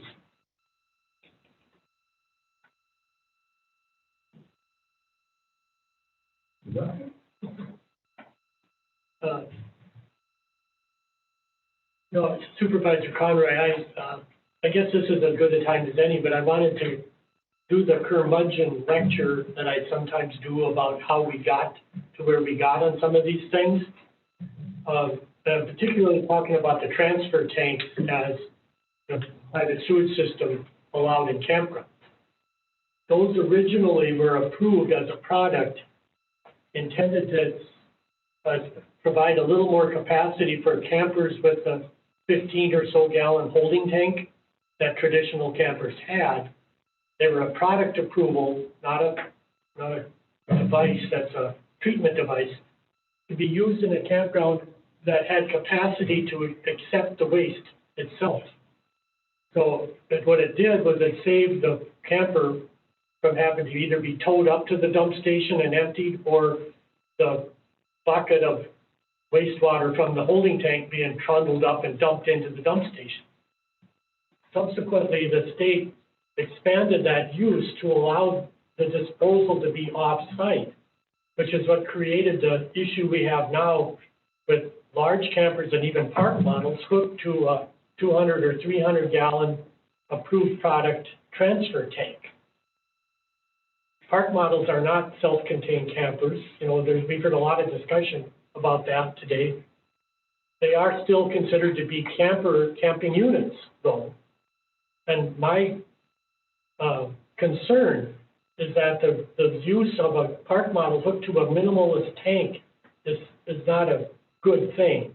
And I've seen other campgrounds transition away, and I know they've discussed this is an option down the road, but as used as an example, Yellow Lake Lodge completely eliminated the transfer units and replaced them with holding tanks, big 3,000-4,000 gallon holding tanks, to eliminate that potential issue of little tanks that are failure prone and need constant practically service if people are living there. So I look at this as not an illegal thing. This was perfectly legal when it was done. As we see the transfer from campers to park models in these campgrounds, we're creating a future problem if we aren't arm twisting to get private sewage systems or pouts put in there to replace them. That's just my lecture on the issue and why it is of concern, at least to me. Thank you. And Pearson, to go along with Greg's comments, I mean, the opportunity we have here to set some conditions on the expansion of this park is why we're bringing these up.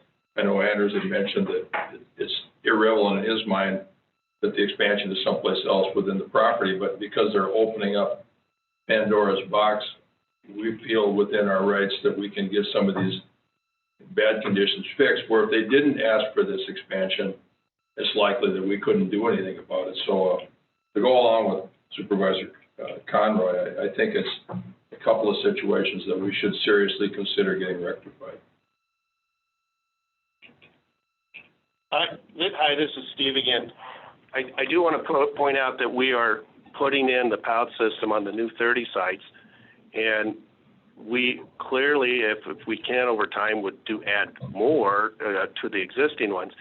But it is not only financial burden, but it's very destructive when you start digging out those lines to put in new sewer lines, etc. You're crossing electric lines. It will be a mess there. It will be a mess there for 3 years. that's a whole other issue with the DNR about how much the soil disturbance will be. So I'd just like to point that out. And this is Anders, just to follow up, and Steve and Mike understand where Supervisor Conroy is coming from and Supervisor Pearson. So again, that is why they're proposing to not have transfer tanks for the 30 new sites. And again, looking at trying to sub out transfer tanks for all of the existing sites, at the moment there aren't any problems or integrity issues with the current tanks. So, that's number one, and we don't want to look for problems in search of a solution. So I think that's where Steve is discussing in terms of how much land disturbance there would be.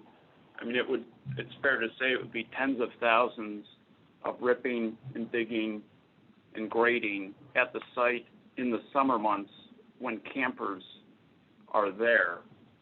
There would be mud, erosion, runoff. Those, concerns are there, and doing that extensive amount of land grading to try to get rid of a system that's currently working in the shoreland area is, concerning. That doesn't promote the minimization of shoreland excavation and earth moving. It doesn't address concerns about erosion or runoff for all the land disturbing activity that would be required, plus having that heavy equipment on site the whole summer. So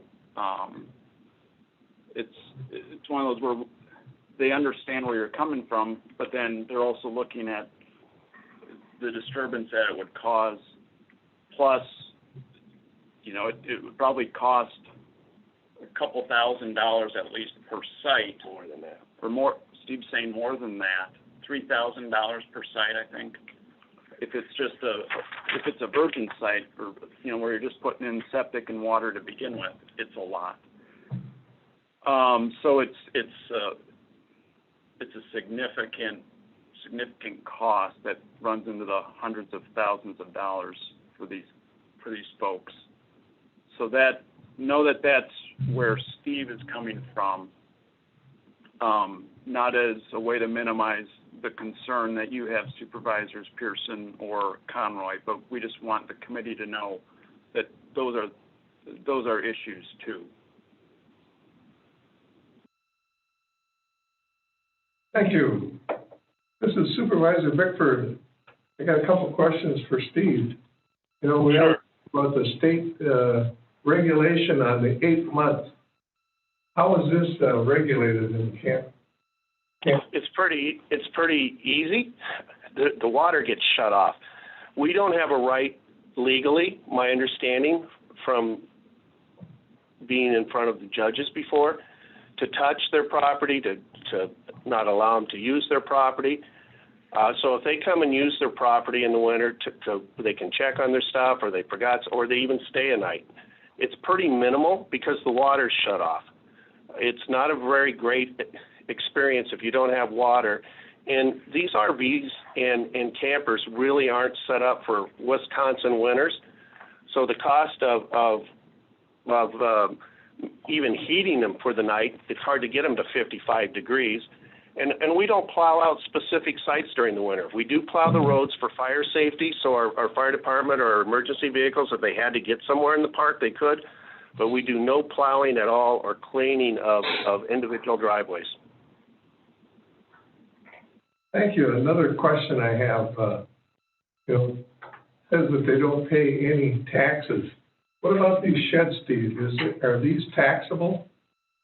Well, they pay, yes, they pay a fee to the county when they pull a permit on it.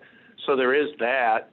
And, and I think there's a lot of misconception about the amount of money that's paid, right? I mean, if the campgrounds are going to be taxed at a higher rate, so that goes somewhere. But even the houses around the lake, is from sitting on the town board, I figure that approximately 12 cents of every tax dollar stays in town. The rest of it goes to pay for the school and for the county and the sheriff's department. And that's fine, but it's 12 cents on the dollar that stays in the town. That's our budget to work with. I know the county has seen the coffers help this last year. We've had the discussion at the board level about the revenues that are coming in. There's a lot of sales tax revenues coming in, and yes, it's a certain amount from the campgrounds, but think of all the sales tax revenues coming in from everywhere, from the restaurants to the hardware store to the gas stations.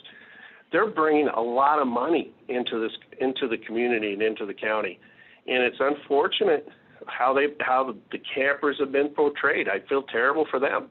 Again, if they want to slap me in the head for it, I guess they can, but these are really good people and that have had really good experiences, and I think it's reflective on the letters that they've sent, and I think this is a way for them to enjoy, the great nature that we have up here. Not everybody can have a $500,000, $800,000 home, but they might someday. And they're more likely to have it here if we get them here to begin with. So that's my thoughts. Thanks, Steve. Any other questions from the committee? Do these, Supervisor Anderson, to follow up on Norm's question, the sheds and things like that, are they regarded as personal property, so they get taxed in personal property tax? I don't think so, Chuck. I think the only time they get taxed at a personal property level is the mobile homes do. So the ones that are considered year-round residents, they do pay personal property taxes, and so that's a little different. But no, I don't believe so on the RV section.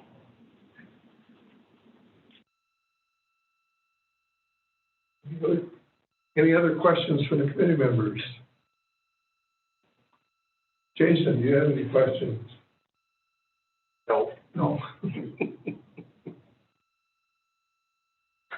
I will read the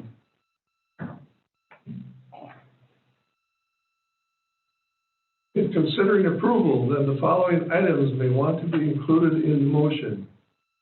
1, existing campers, decks, additions, and storage sheds shall be brought into compliance with all requirements, including lake, wetland, property line setbacks by October 31st, 2022. Specific sites 1 through 8 and 11 through 14 don't meet wetland, lake, or campground setbacks. 2, once item 1 is completed, then a revised campground map needs to be completed for the entire parcel, including all sites, and filed with the zoning office, signed by a licensed architect, engineer, or surveyor, which shows the campground layout, location of all sites, roads, property lines, setbacks, structures, water supplies, private waste disposal systems, recreation areas, and any other information on the land use or information committee shall deem necessary by November 30th, 2023. Pre-treatment device required for bar, restaurant, sanitary system unless Ed Taylor report is recorded as an affidavit agreement on the use of the system. Ed Taylor item to be recorded by February 1st, 2021, or pre-treatment device to be installed by May 1st, 2021. Proper permits to be obtained prior to pre-treatment installation. Site address to be obtained for the bar, restaurant, and for each cabin by 5/1/2021. 5, vegetation to remain undisturbed within the 50-foot campground setback along the east, north, west, and south property lines of the existing whole parcel. Vegetation buffer not required between proposed parcel divisions. 6, camping units shall meet Wisconsin camping unit requirements.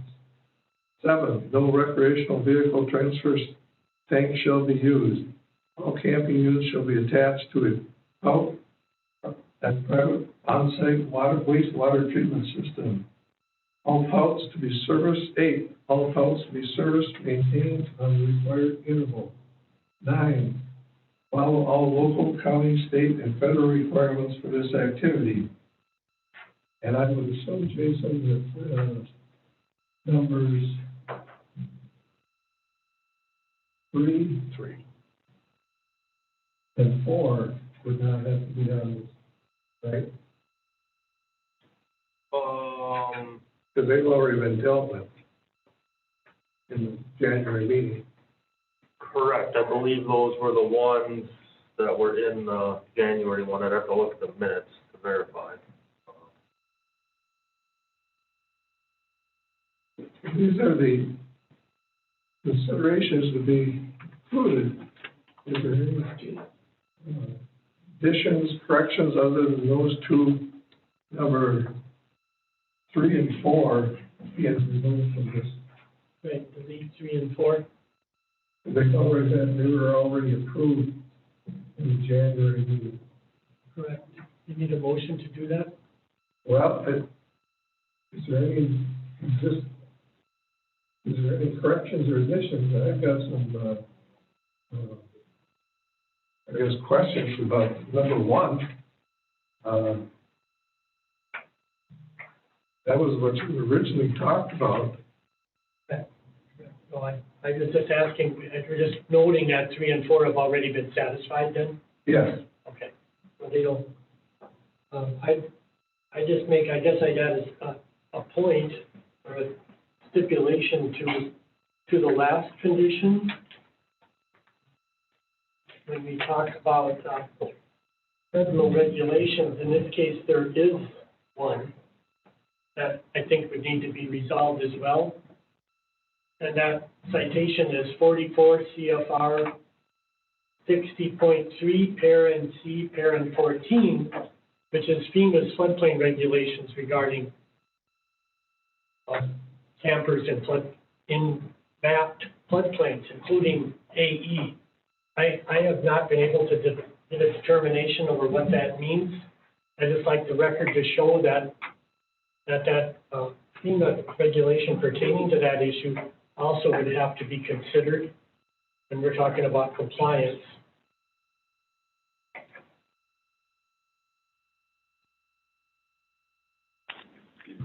Hello. On the FEMA report, we can do a area calculation or show an area that is out of the floodplain to prove or show whether the campers are in fact in or out of the floodplain, and do that as part of the requirements that you present here. Correct, but remember, we're talking about the same campers that are also non-conforming as to setback.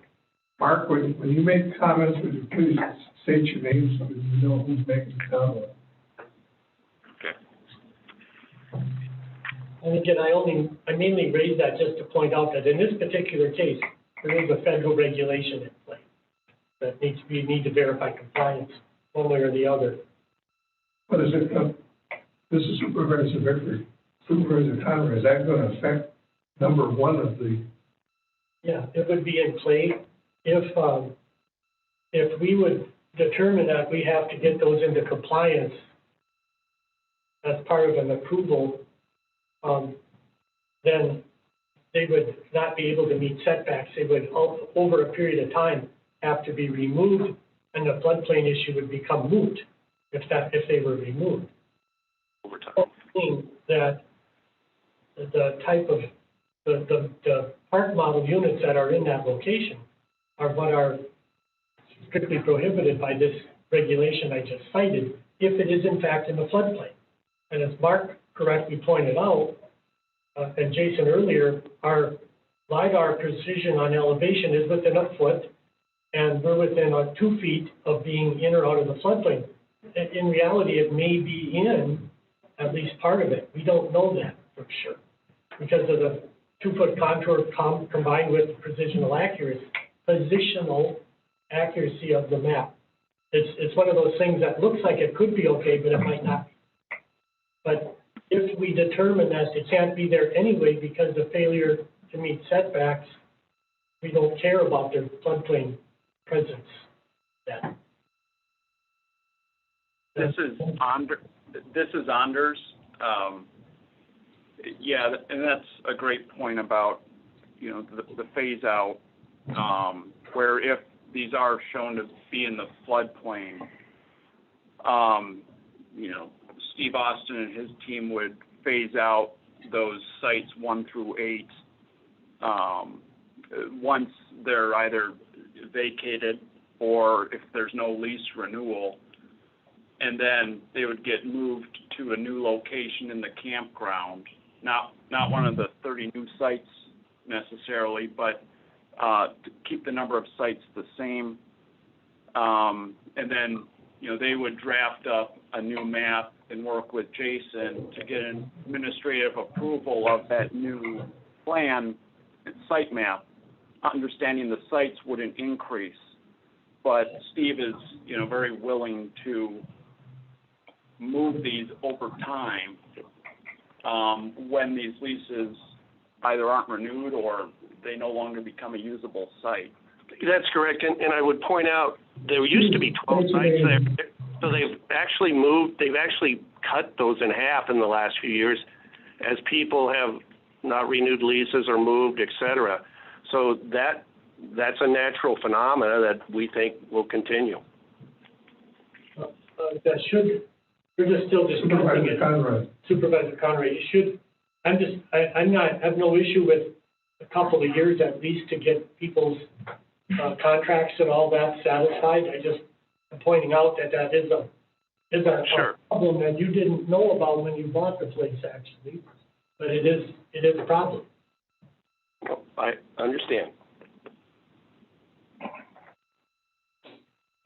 Supervisor Victor, I guess the question I have is, we heard some comments from people that have these park models, and their feeling was that we were going to eliminate them, they're going to have to move them. Now, is that true or not? I understand. Would you please repeat that? Well, there was a couple of the people that have the sites there now are concerned that this committee is going to say, you're going to have to move, away from them. No, that's correct. They know that it's under consideration, and they're clearly concerned. And if you see the pictures, I mean, they've done a beautiful job. And I've made it very clear that if they were to move or not renew their lease, there's at the very best, there's a high likelihood that the next person can't be there. And I think that's reasonable. And I certainly hate to make them move. They've done a great job. They've been great neighbors. They've been great stewards of the lake. But there's clearly, yes, you are correct, Norm. There's been a concern of those campers down there. My other concern is if we're forced to do it, how long a period of time do we have to do it?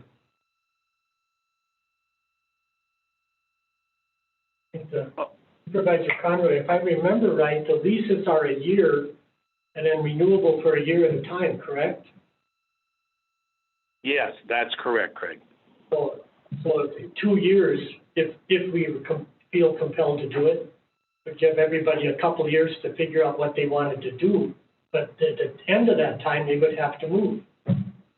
I would ask respectfully that if we come to that conclusion, 5 years, there's a lot going on, and it gives them time to save money and make plans and kind of realize that they just got hit with the nuclear option, that they're not going to be there.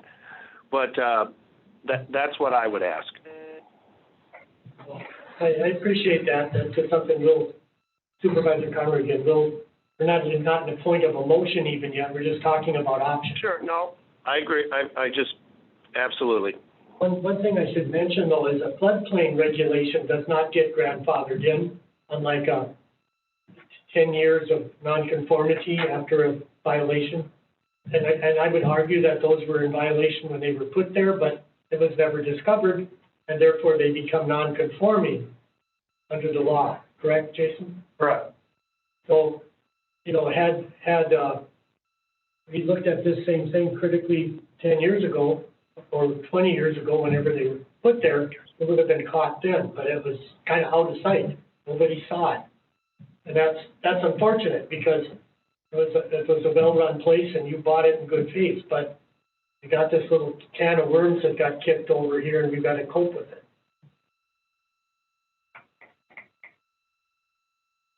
Supervisor Victor, I guess,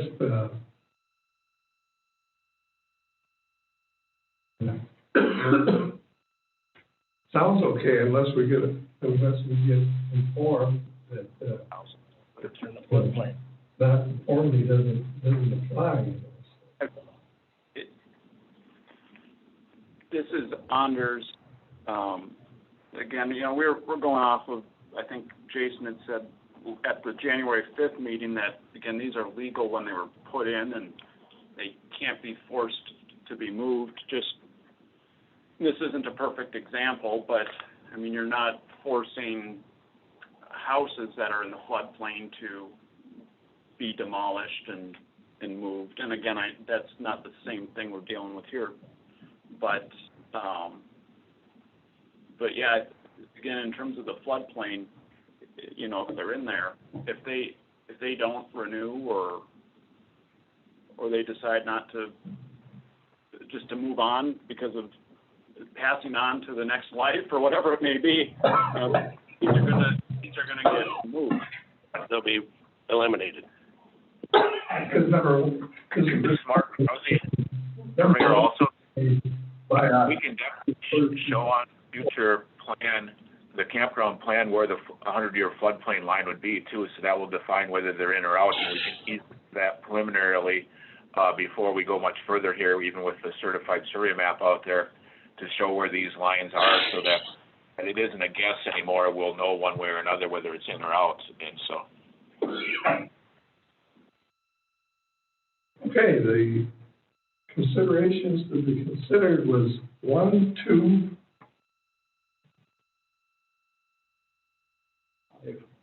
5, 6, 7, 8, and 9. Can we have a motion from supervisors on this? I'll make a motion that we accept this, this CUP 2054. Please state your name. Jim, the supervisor paid it. Okay, you made a motion to accept this CUP with these conditions. With those conditions that you just enumerated. Is there a second?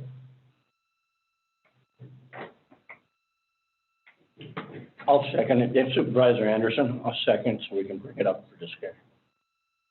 And motion and a second to approve the 2054 North Camp Properties LLC expand campground by 30 sites with the conditions.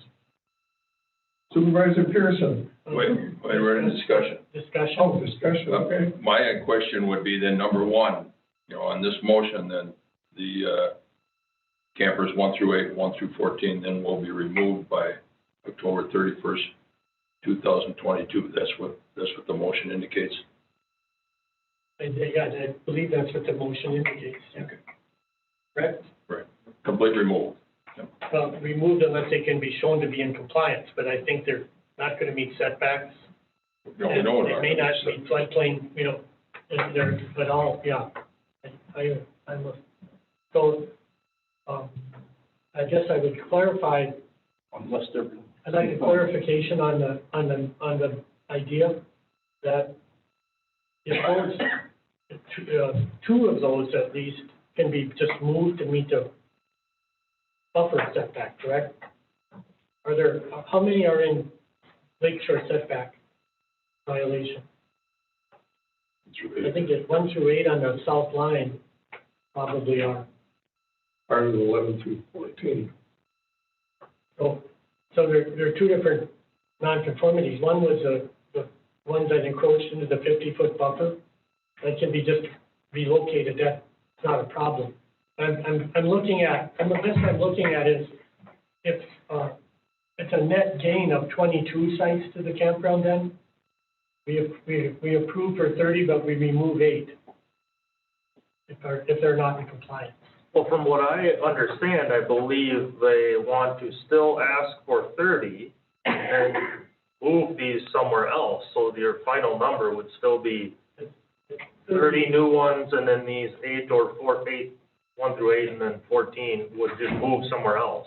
So I believe they're asking for 30 new I'm ones. just asking for clarification, because if it's an increase of 30, then the ones that are non-compliant will be relocated elsewhere within that. And they will become new sites and will be part of the new steward sites then. Supervisor Anderson, the way I can ask Mr. Austin about that, the way he said that they would not be included in the 30 sites, they would be relocated on new sites somewhere in the property, so the total sites would remain the same. Remain the same, yeah, that's what I was asking, which was it? Yes, that's what we're requesting. Okay. Any other discussion? Clarification then, so 1 through 8 would be removed and the other ones could be adjusted, is that what you're saying? So how I understand it is they're asking for 30 new ones.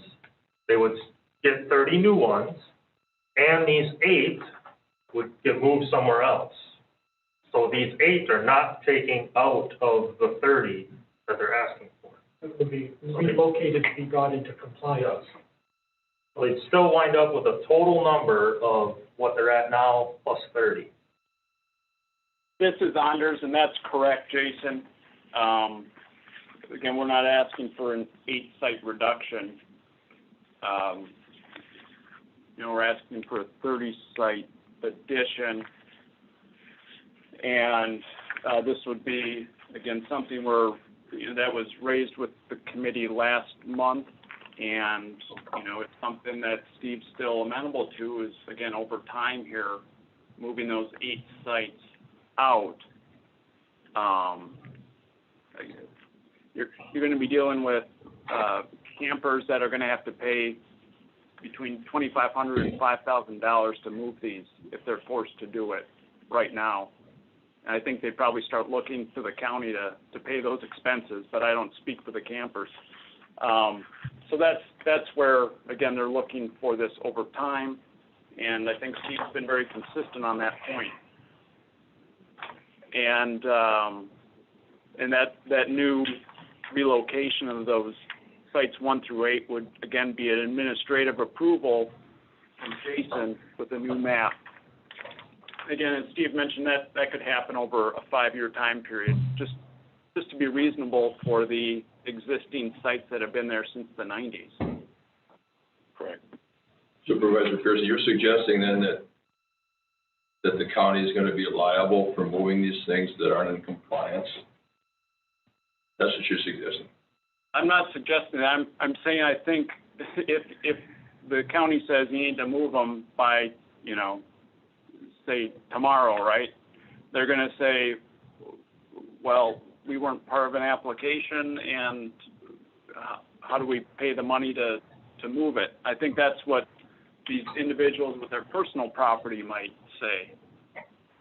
That's not Steve saying. I'm just saying I think some letters from the folks at the sites have already asked and said how are they going to pay for this mandate from the county. And I read those letters, and I gathered by the letter that they're suggesting that they're going to go after the county. I don't see where that could be the case. I mean, if there's a compliance issue and that's a condition of expanding this park, and that's a condition we agreed to, it's not going to be the county's issue. Yeah, Supervisor Pearson, I don't want to discuss liability on this, right? Because we're not here to get in a saber rattling about liability. We're just trying to. Because you just brought it up. Yeah. So again, Steve's just asking for a 5-year transition period at this point for those sites 1 through 8 to relocate elsewhere in the campground. I think the motion as it was made was a 2-year, from end of October 2022. Correct. And I think that's realistic.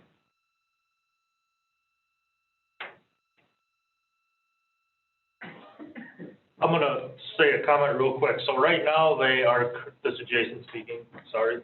Right now they are licensed for 81 seasonal sites and 4 overnight sites. So basically what they're asking for is to be 111 seasonal sites and 4 overnight sites. So that's what their final number that they're asking for. And if 8 of them have to get moved, they get moved, but there's still their final number that they want is 111 seasonal and 4 overnight. Supervisor Anderson here, those ones that have to be moved, they would have to be, their new sites would have to be in compliance with all the new regulations and things then, right? Correct. They're actually asking for 38 new sites. Because the 8 will be, even though they're the same homes or whatever, they will be on new sites. Yeah, I guess you could say they'd have 38 new locations in the future. Yep. Any other discussion or questions about the motion? The motion stands as it's read then. Pardon me?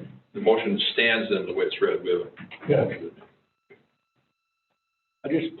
Supervisor Anderson, once again, just so everybody kind of understands it, we're the land use committee, and we don't have any jurisdiction over what happens on the water or the trails, correct? So we're just looking at it at the land use. So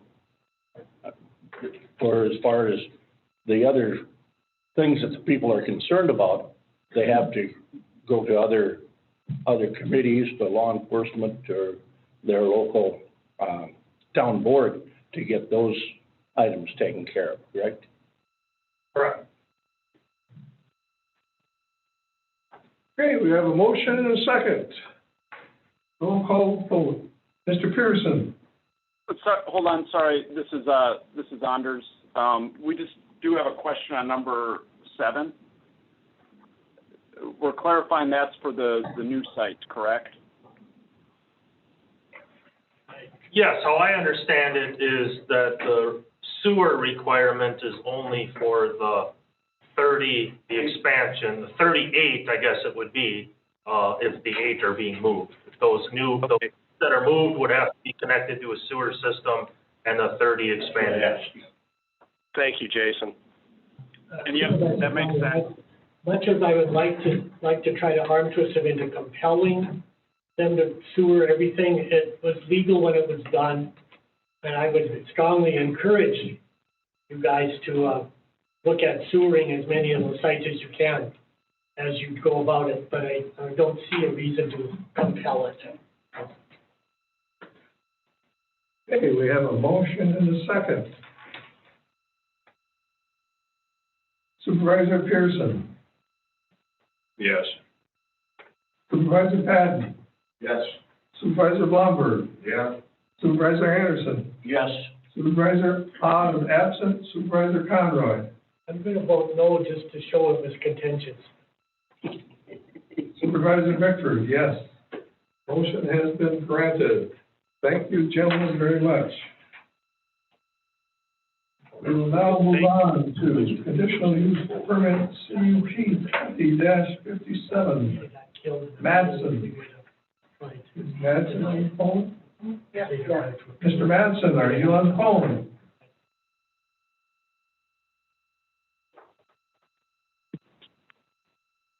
Mr. Madsen, are you on the phone?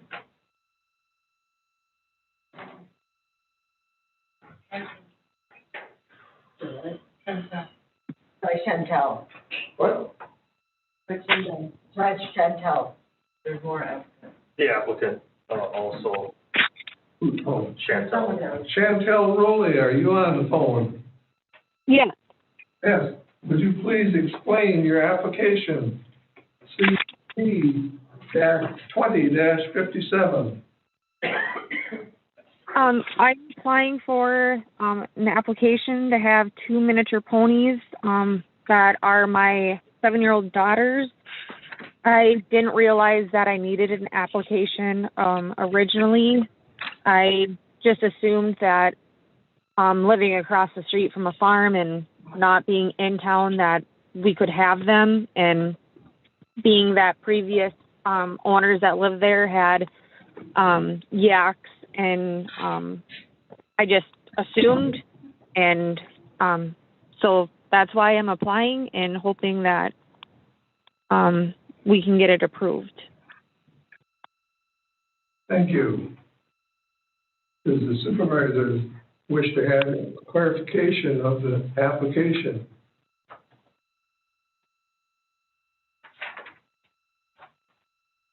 This is Supervisor Bickford. As I understand it, it's an application to have 2 ponies. My question is, do we have to have Manure management plan? Yeah. I think that's once you get the 2 animal units, then that kicks in. This is only one? Yeah, this would not be 2 animal units. Supervisor Anderson, I think though that we got some recommendations from the Oakland Town Board that said something about that situation. Yeah, right. Is that in the packet?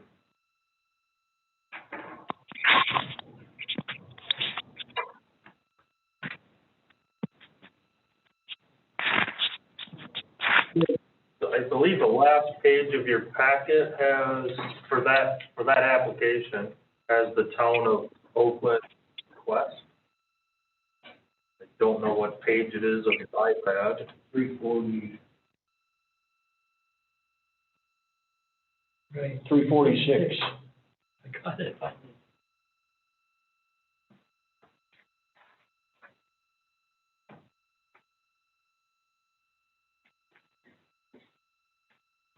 Yeah, good.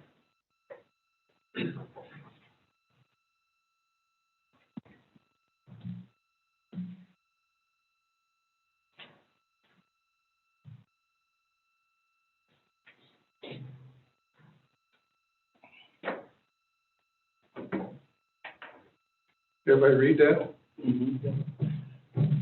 And Supervisor Anderson, can we add those conditions or to our considerations when we make the motion?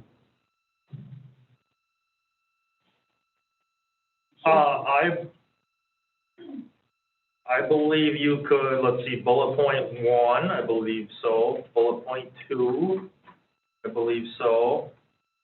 Bullet point 3, I guess I don't. Yeah, we don't get into that item. Bullet point 4, we do manure management plans through the Land and Water Department, so that could always be something that we could look at and provide input. And I guess item 5, we could put photos in the file if that's what you guys want us to.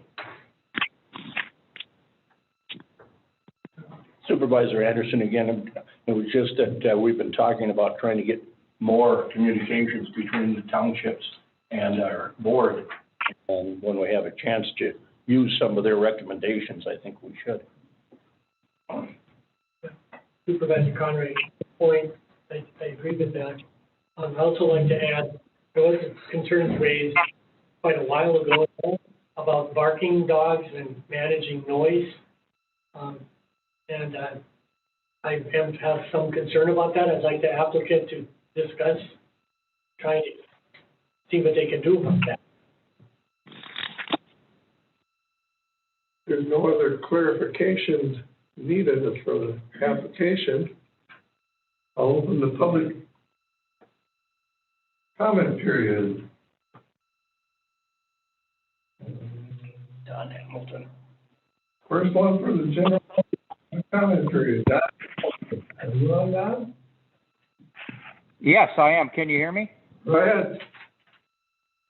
Well, good afternoon. Thank you again, Don Hamilton on Devil's Lake. I live in the town of Oakland, and on the surface, a cup to allow a couple of horses on 2.6 acres seems fairly straightforward, but I would like to highlight some concerns. This is a small 2.6 acre residential parcel, and it does have a history of formal noise complaints made to the town and the sheriff due to 7 hunting hounds howling and baying for extended periods of time. In November, the town of Oakland formally notified the applicant of the noise violations due to the hounds and also notified the applicant that they were in violation of the county pet ordinance because none of their hounds were licensed. As of January 8th, 2021, Town of Oakland Board meeting, the hounds were discussed and they were still unlicensed. So I'm hoping the applicant has rectified that violation. The other issue is the Town of Oakland noise ordinance. It's very clear, but it's difficult, if not impossible, to enforce.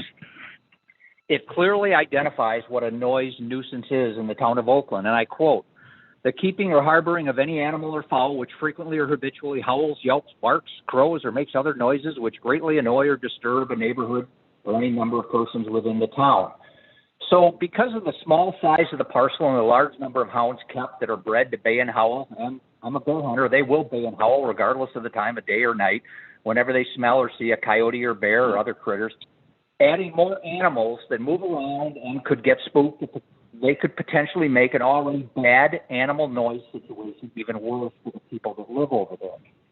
And the small size of this parcel is exactly why the Town of Oakland no longer allows parcels smaller than 10 acres to be developed.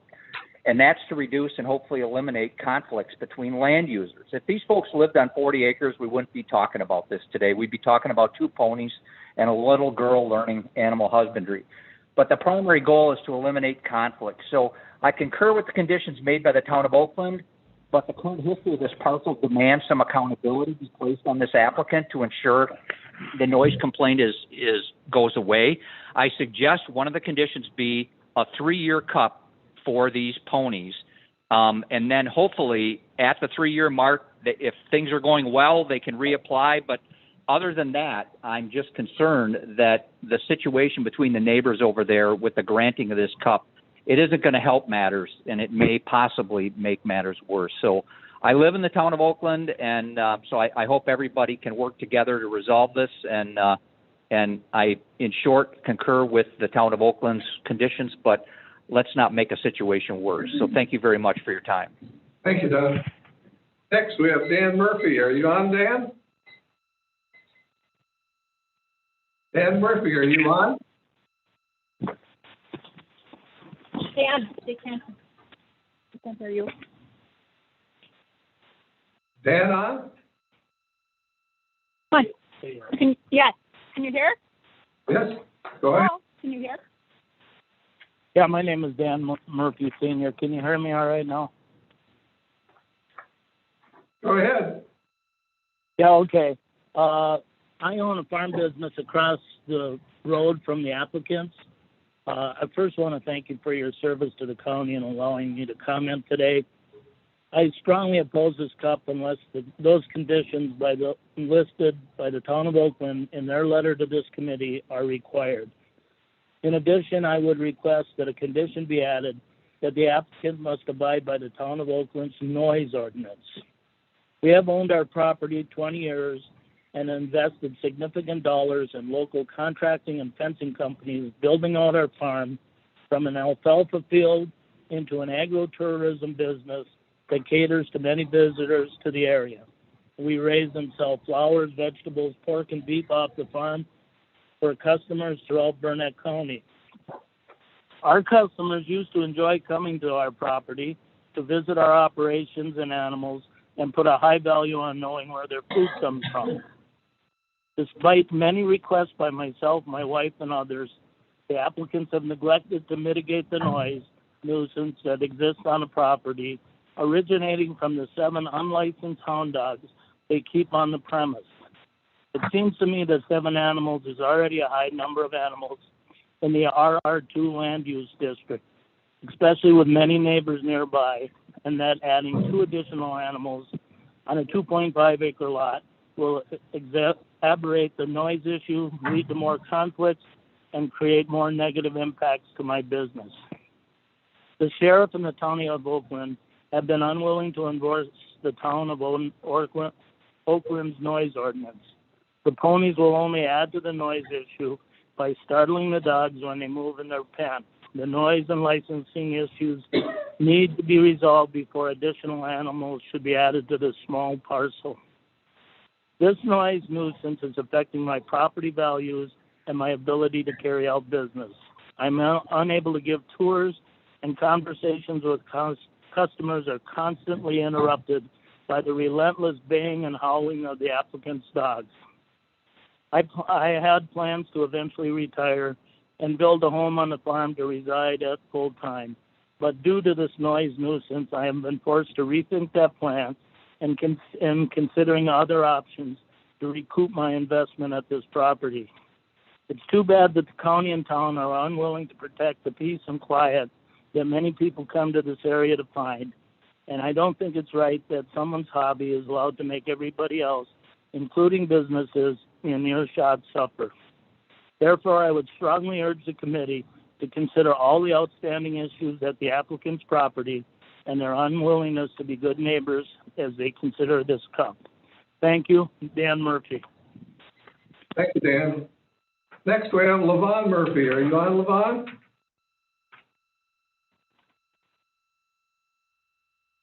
Levon Murphy, are you on?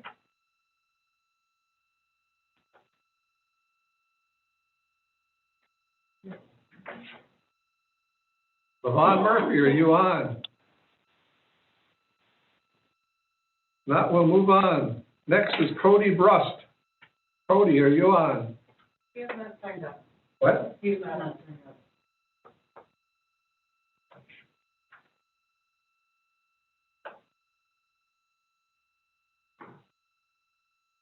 We did receive the letter from the town, correct?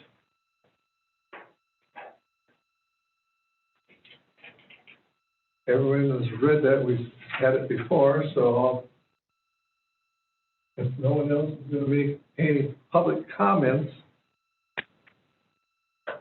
I will close the public hearing at this time.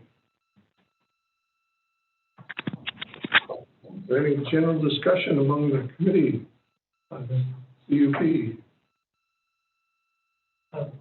Supervisor Conroy, I got to hear from the applicant about measures they might be able to take to manage those dogs better than they have been.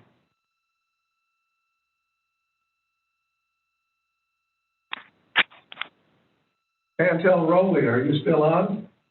Yes. Did you hear Supervisor Conroy's question? Go ahead, Ann. Yes.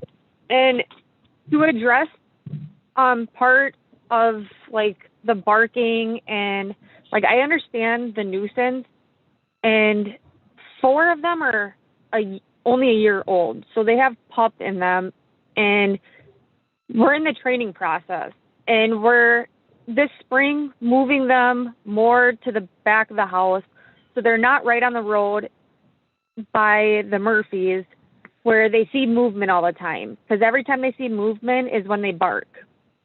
And I'm hoping that will help keep them from barking quite often.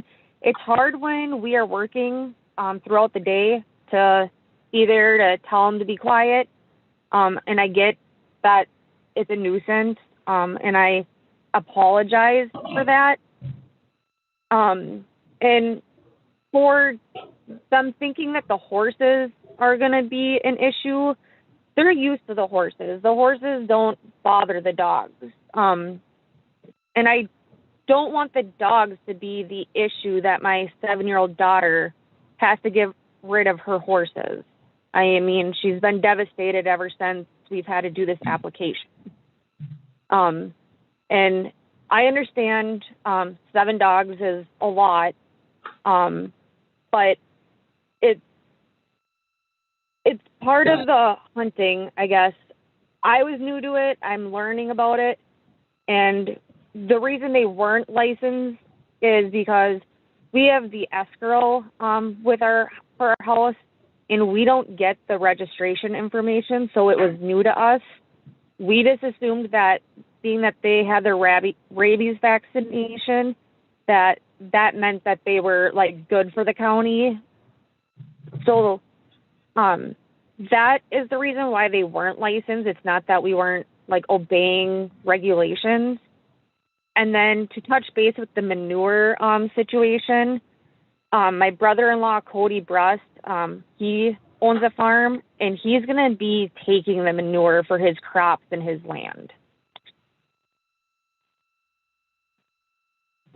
That answers my question. You've got some plans to try to mitigate it. And we don't require a conditional use permit for the dogs, but I would somewhat in light, maybe want to amend add a notation on our staff recommendations that make you aware that if we continue to have problems, we can revoke the conditional use permit.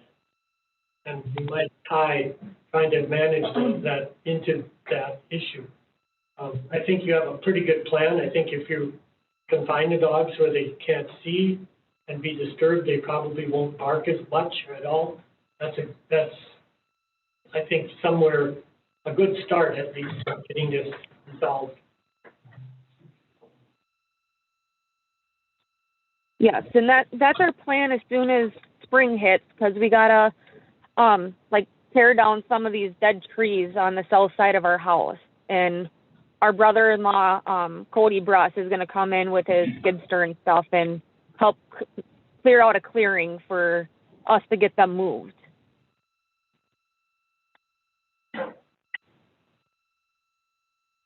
Any other questions for any of the supervisors?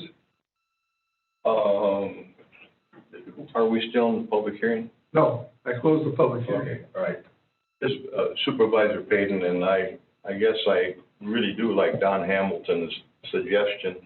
I have lived right next door to 7 or 8 howling hounds, and it is no fun whatsoever. In fact, I come in even to see Jason. Let's get a nuisance ordinance going.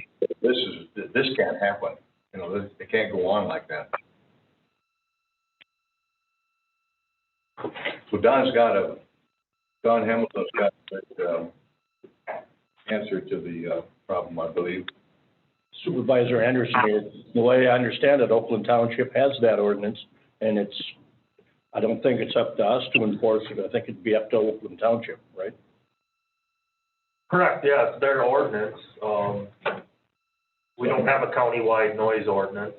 So in regards to having the two ponies there, I guess that wouldn't be an issue. Supervisor Conrad, I don't think the ponies bark. Yeah. We're okay with that. But I think I would try to use the ponies as a little bridge to make sure that this gets addressed. Good. Right. Good idea. This is Supervisor Blomberg, go ahead. Yeah, this is Supervisor Blomberg. You mentioned Don Hamilton. He had recommended that we have this as a 3-year cup. Would that be something that would be a possibility? But it would, Supervisor Conrad, I would envision that as requiring them to reapply in 3 years. I maybe would rather, should we decide to approve it, put a condition on it if the problems haven't been alleviated out there regarding the animals in general, that we always have this right, but I would put it in the conditions of approval, and we may then revoke the permit. That would be a bit of a sword of Damocles hanging over them, I guess, but it's just to make sure that we get it done and keep it done, rather than put a time limit on it. Supervisor Pearson, could we just include that we throw it into the township's court, that they can make a recommendation to rescind it if they can't follow their rules? The township basically is in charge of this thing once we allow it. And so if we just say to the township, if you don't like it, I mean, they've been good about trying to analyze stuff in Oakland Township. I mean, they've got a new deal, which all townships. So if they approve it technically, and we give them the power to denial to come back to us and pull it, then we could deny it. That'd be potentially work for you, Jason. Yeah, so I guess I would envision it that, if we had a formal request from the town of Oakland that they want the committee to consider it, then we'd put it on the agenda. that then you guys would consider, revoking it or changing the conditions or doing something with it. Once we got an official request from the town folk. It's easier then for the locals to complain, they can go to their town board for their complaints rather than try to come to the county. Correct, yeah, I guess I don't wanna have it be where one person complains about something and then we have to put it on the agenda. I'd like something official, I guess, from the town before we went to the point of having it back as another agenda item. Agree. Supervisor Pearson? Yep, go ahead. Mr. Chairman, This is Supervisor Blomberg. would the town be able to talk to us about this prior to the 3 years coming up? You know, if it were a problem a year from now or whatever, then could the town come to us and then we could re-examine it at that time, as opposed to waiting for the whole 3-year period to Whenever expire? they send us a letter to rescind it, it could be any time. Yeah, just completely in their court, I guess, whatever they want. Well, I then would make a motion that, I'll read conditions. For one, maximum number of miniature horse ponies shall be 2. 2, sanitary system to be maintained, serviced, and reported to the county by June 1st, 2021. Follow all local, county, state, and federal requirements for this activity. And we'd like to add one. I'd make a motion to amend add number 4, which is not unique. We always have this authority. I'd just like to make it on the record that if we reserve the right, on notice of continuing violation, to revoke conditional use permits. We get the complaints from the town board. Right, from the town of Oakland. Can I weigh in here real quick too? What about the 5 items that the town of Oakland requested? Do you want to make any of those an official condition as well?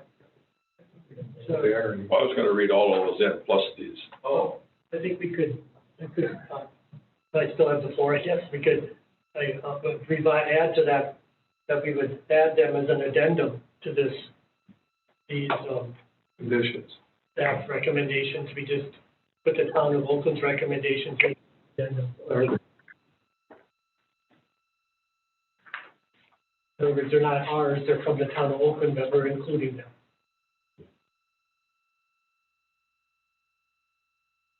Bullet points. Bullet point 2, the town of Oakland had, serves that the fencing is a minimum of 33 feet from the center of the adjacent road. Provides proof that all his dogs are licensed and vaccinated. Supervisor Anderson here, I think that, that we decided was Oakland Township's, not in our conditions, but it would be Oakland Township, because they would be the ones enforcing it. But I think we're just putting on the record what they are, it's an addendum, not making them our own. Okay. So would that be left as part of this amendment? That the part about all the dogs be licensed and vaccinated, or would that not be part of it? Just wanted to have that clear. That means rabies, does it not? Just consider the stipulations that the town of Oakland gave us. The second for that amendment to the.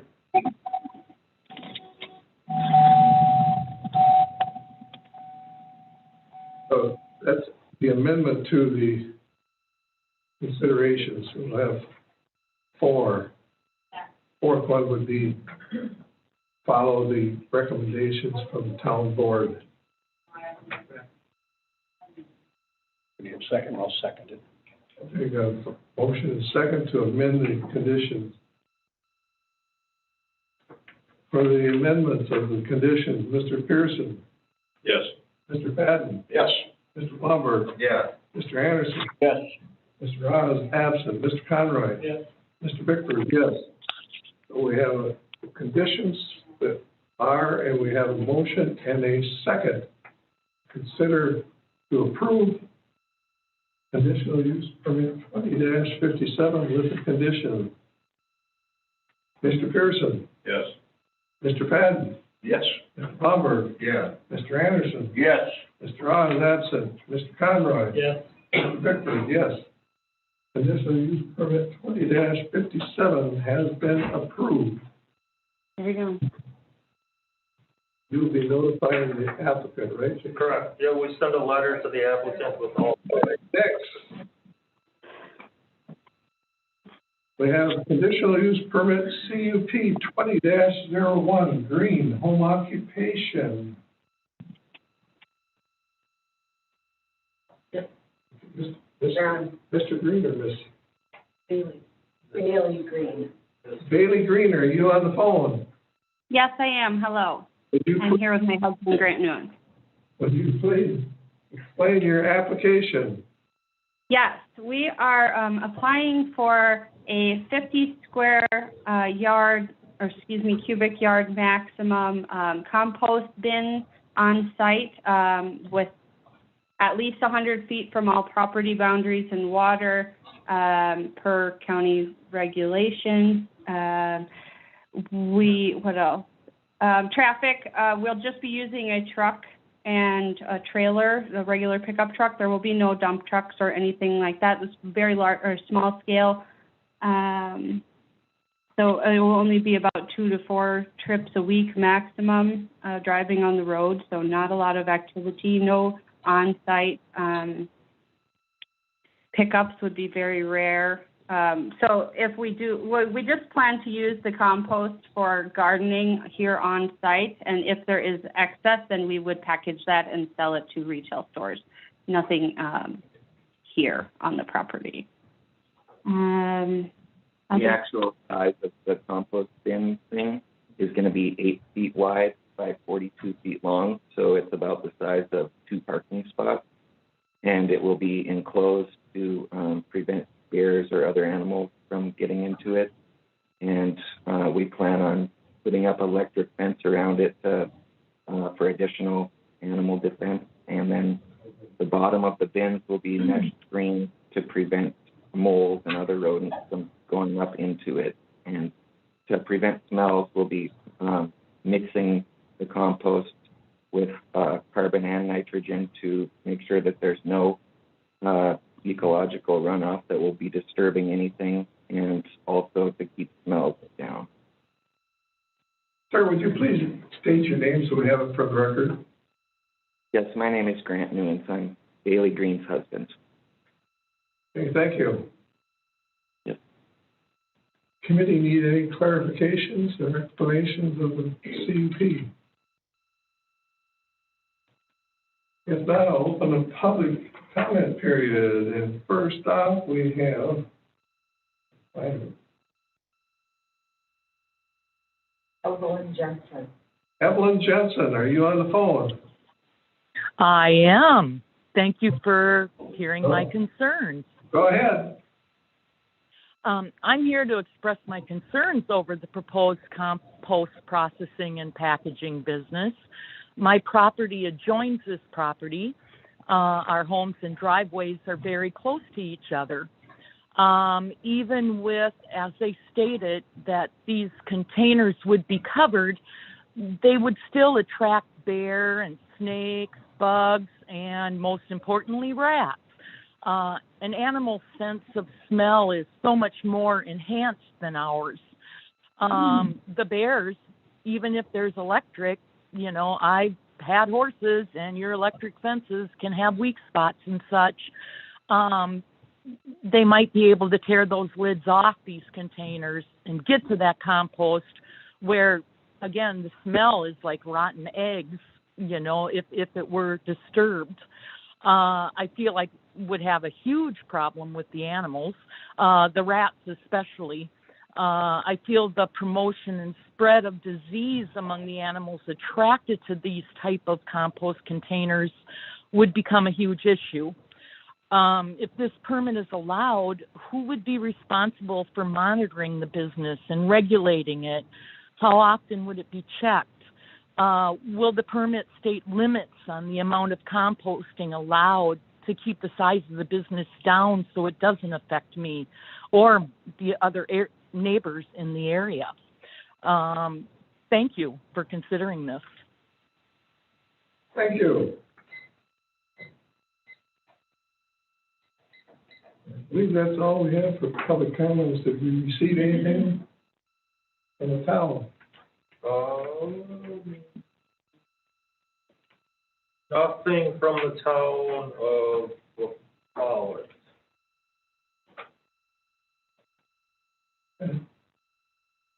We have no correspondence from the town of Follett, so I will close the public hearing at this time. Are there any questions or? Supervisor Pearson, do we have, is there any specific rules on compost? Not that I'm aware of. There could be out there though, I guess. We don't deal with that type of business ever. Would it fall under like manure management or something? I'm not even sure. I got Supervisor Conrad, I got an email from the applicant showing a sketch compared to pickup that we just got today. I noticed a comment in that, if I can get it, if I sign up again, it refers to the La Follette committee. I'm assuming meeting the town yesterday. Yeah, I believe there was a town meeting yesterday. Hearsay in a way, but it says they found it helpful. I don't see anything negative about that from their comment, but it's not from the town directly.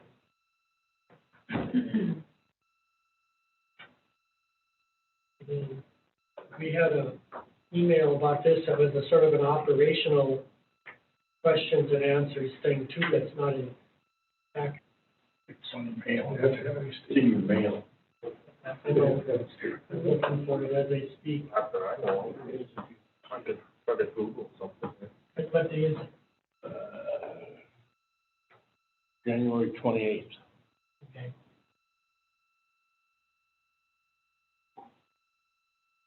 I can find it. So I just went to the Wisconsin DNR. It says there are no current state regulations on small-scale home composting operations of fewer than 50 cubic yards. But all composting should be done in nuisance-free and environmentally sound manner. So there's no DNR regulations that I'm aware of. Unless they go larger. Correct. I'm assuming. This is Bailey. Can you hear me? Sure, go ahead. I did speak with Bob Germer at the DNR, and we did confirm together that we would keep it under 50 cubic yards for this permit, and we have no plans to expand. This is primarily for our own garden use. So. Thank you for that clarification. Any comments from committee members?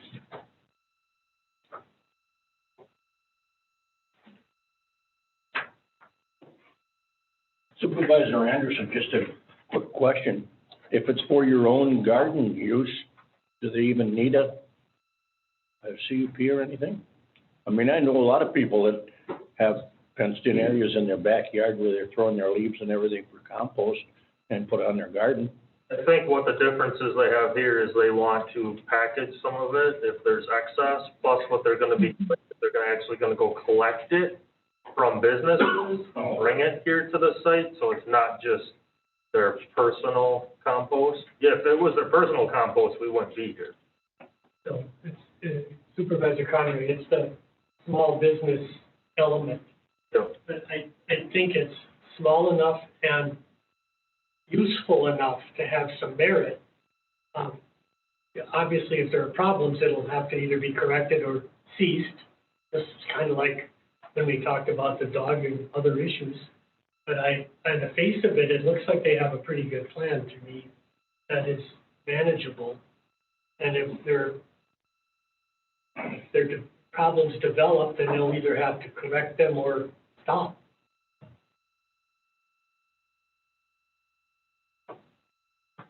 Supervisor Anderson, once again, I don't think these people want all those animals running around either, if it's right near their house. Well, No, good point. Supervisor Pierce, it sounds to me like if it's under 50 cubic yards, we have no say over it. We just have a say over the business that they're going to do. So we would only be proving that they can sell it. Basically, they can have it. I mean, that's what the DNR said. If it's 50 yards or under for your own use, you can have it. Yep, yeah. We're just saying it has to stay within that, and you could conceivably sell it. Correct. That's really the only issue before us. Yes.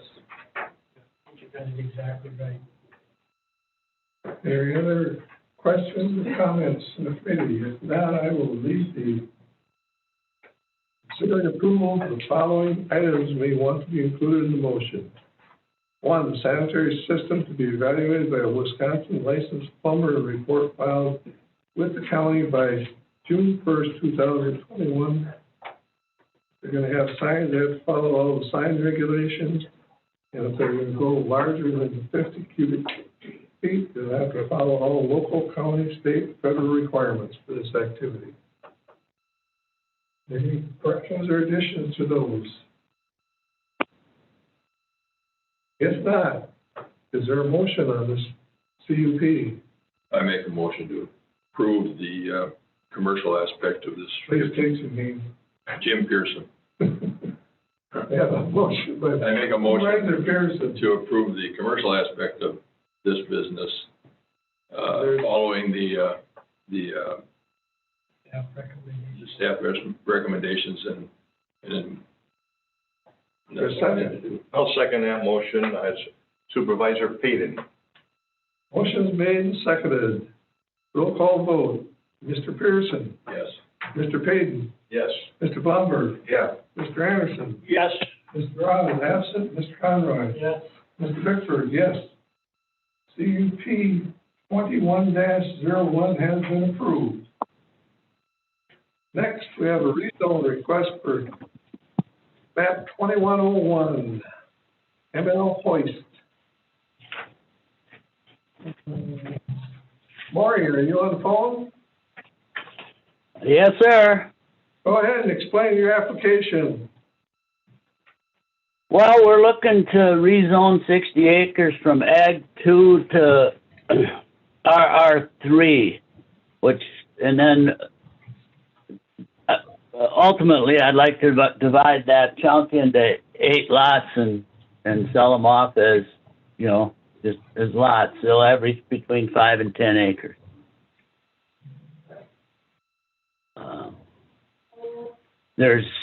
There's some zoning like that in the area, and recently there's been some almost across the road that's been rezoned, so I just thought, why not try to get this rezoned also? It makes it a little more conducive to splitting that way.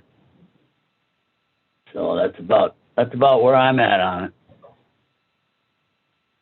Hey. Is there any clarification from supervisors for this application? If not, Mr.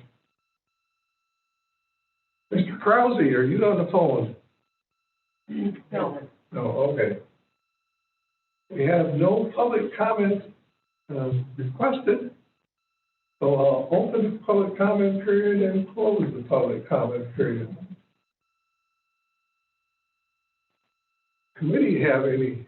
Mr. Pearson, you're not requesting subdivision here, this is just a zoning change. Correct. That's correct. It comes later. Yeah, the actual splitting or creating the lots would just be administratively approved through our office, because if you approve this, the lots would meet this size requirement. Mr. Patton? Supervisor Payton, I just want the committee to know that Maury did come to our meeting last month, and he just let know about what he was doing, and as far as the zoning change, we approved it, 2-1.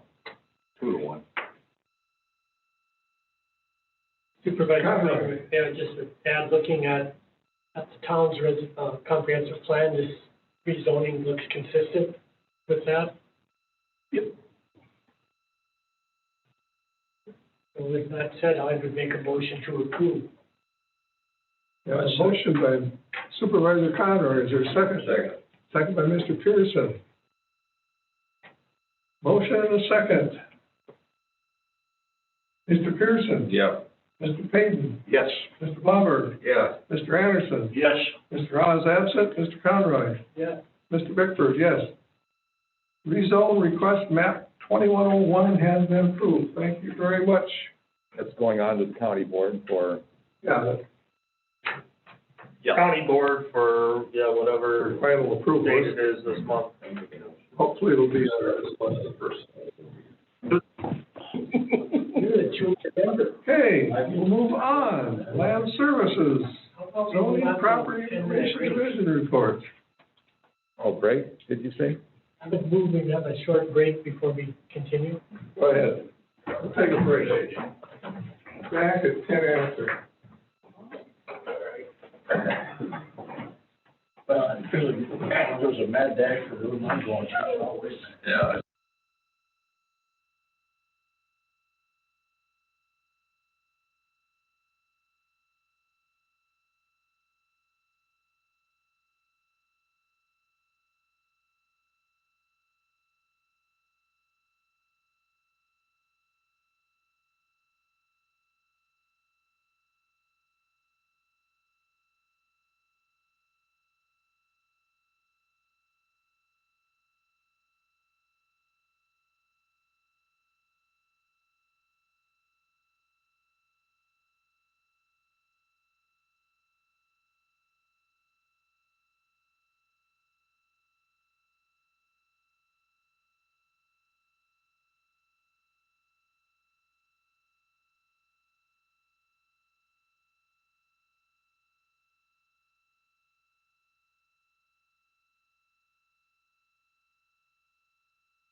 Here we go.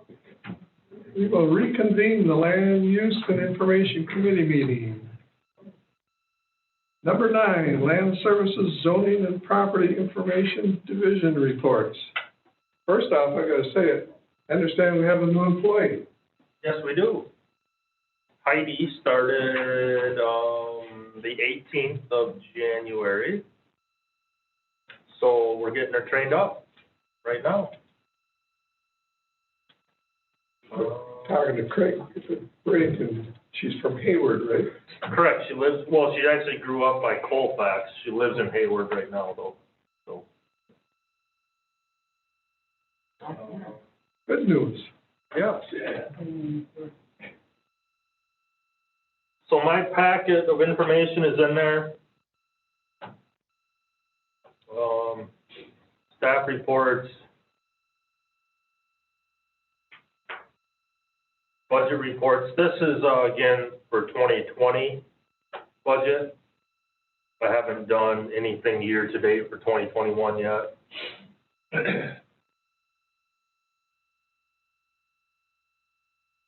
Then we have website statistics in there. And showing almost 300 users on some of those weekdays. About 100 or so on the weekends. Put on there what browsers they're using this month's report. Most of them are Chrome. Zoning division reports are in there. So again, this is 2020 final numbers for permits. So 89 new dwellings, Correct, for 2020. and how does that compare with the year before? 81. 81? And that's only new dwellings on county permits. That wouldn't include new dwellings within municipalities. Correct. That would not include new dwellings within village limits. That would also not include new dwellings that are in unzoned areas, because they don't need a county permit for that.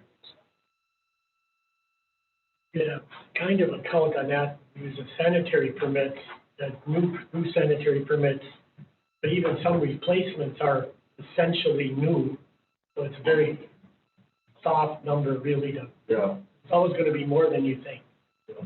Would it be, would it be okay, or would you be open to calling municipalities to just get a number, an official number on an annual basis, once a year? Yeah. Just so you get an idea of what the growth of the county actually is. Yeah, I could get that. I don't know if they'd have historic data, so I don't know. I think they ought to look at it going forward, I don't know about. On a year-to-year basis, I mean, Yeah. like at the end of this year, we call Siren, I'm sure that she'd tell you, well, it's 10 new houses or 5 new houses, whatever, just, and then have that, just so we know how the general growth of the village. Yeah. I could One do in that. Webster. One in Webster? Good to hear. Our administrator would like that information too. I mean, you guys maybe already got it, but I'm just those reports, so we know. And you don't get the new dwelling numbers, but you do see how, you get that net new construction number every year. So that kind of gives you an idea of, is construction increasing, decreasing? I know that's not tied to houses directly, but your assessor's kind of giving you that number every year of if you're trending up or down or flat. But yeah, we can always look into getting more data. Just, don't go in and just make a phone call. If they give it, fine. If they don't, just note that would not give them information. Yeah, we can do that. How'd the Board of Adjustment meeting go? We had 4 of them on there. They were all approved. Yep. But it went through. Yep, we did it the virtual way, just like this meeting. Yep.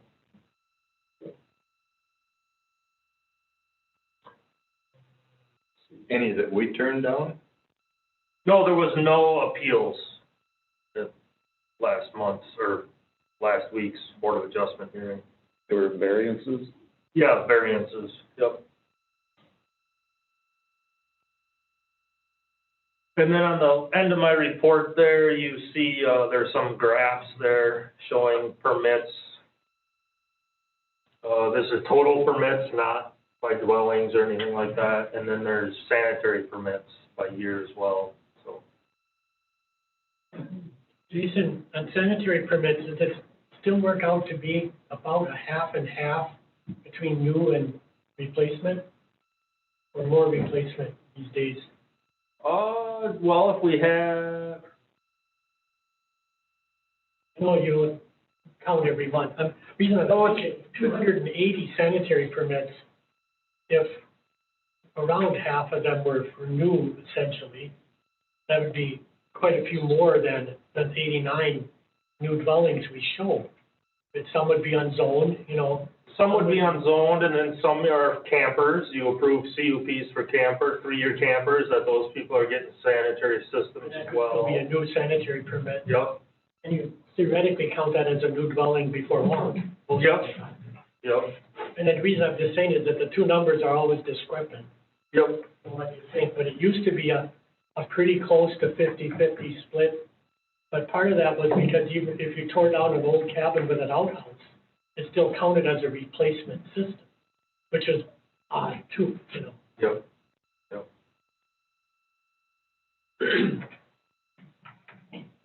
And by the, you know, my emails and phone calls that we're already getting in January,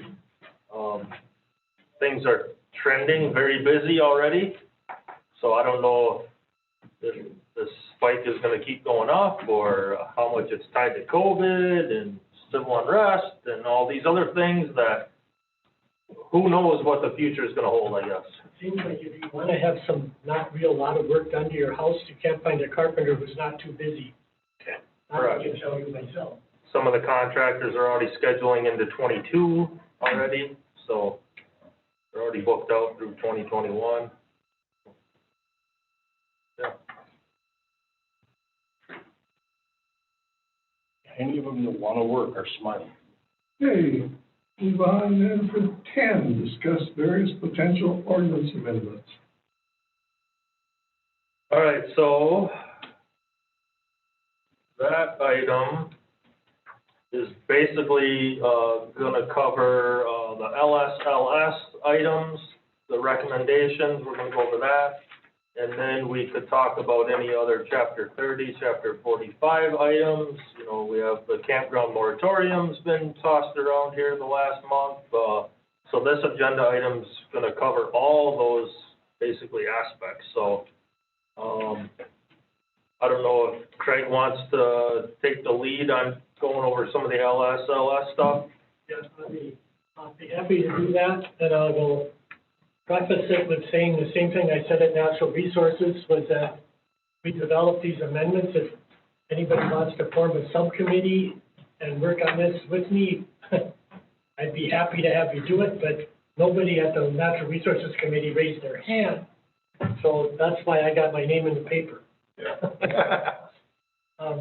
All kidding aside, the LSLS are pretty easy, but I'd like you to, you have the county recommendations, county board recommendations from LS.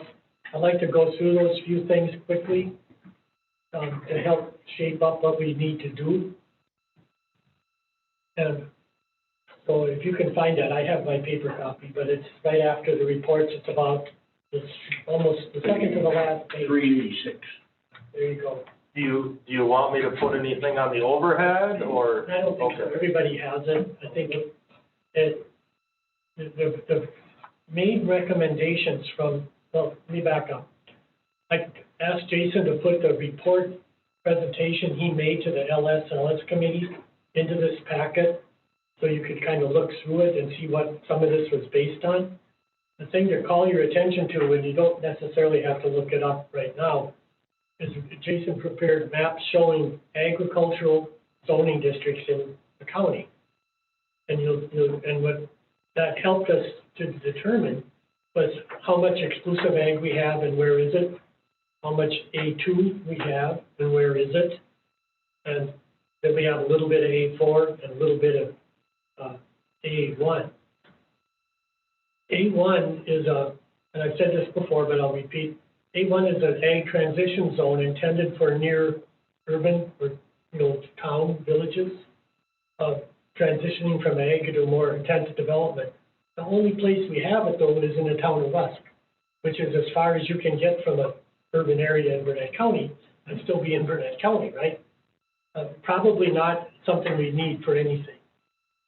A4 is an ag forestry residential transition or district, but has the same 35-acre minimum parcel size of A, exclusive A.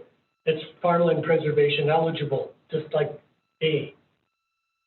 The point of this whole narrative is that we have the town of Dewey being mostly exclusive ag, quite a bit of exclusive ag in Trade Lake. If Wood River were zoned, it would have a lot of exclusive ag, but it is unzoned. We really don't have much anywhere else. The 30,000 acres, pretty much there. There's a handful of parcels in Oakland and a couple parcels in Swiss, north of 70, that are isolated exclusive ag. When we make the recommendation that's recommended by the LSLS committee to have no animals unit cap in a zoning district, the zoning district that makes the most sense to do that in is exclusive ag, where we have significant farms now. And we want to remove that no animal limit, which is currently the status of all of our ag land.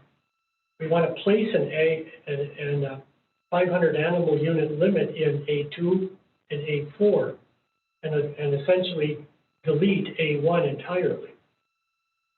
The reason for that is that under the law, the statute 90.93 parent 3 parent B, we are not allowed to prohibit CAFOs in the county entirely unless we would prohibit all livestock agriculture, which is not going to happen. But we can limit where it can happen to the places most suitable by soils and current use. So the amendments we would make, we would need to go through each ag zoning district and amend the animal unit cap.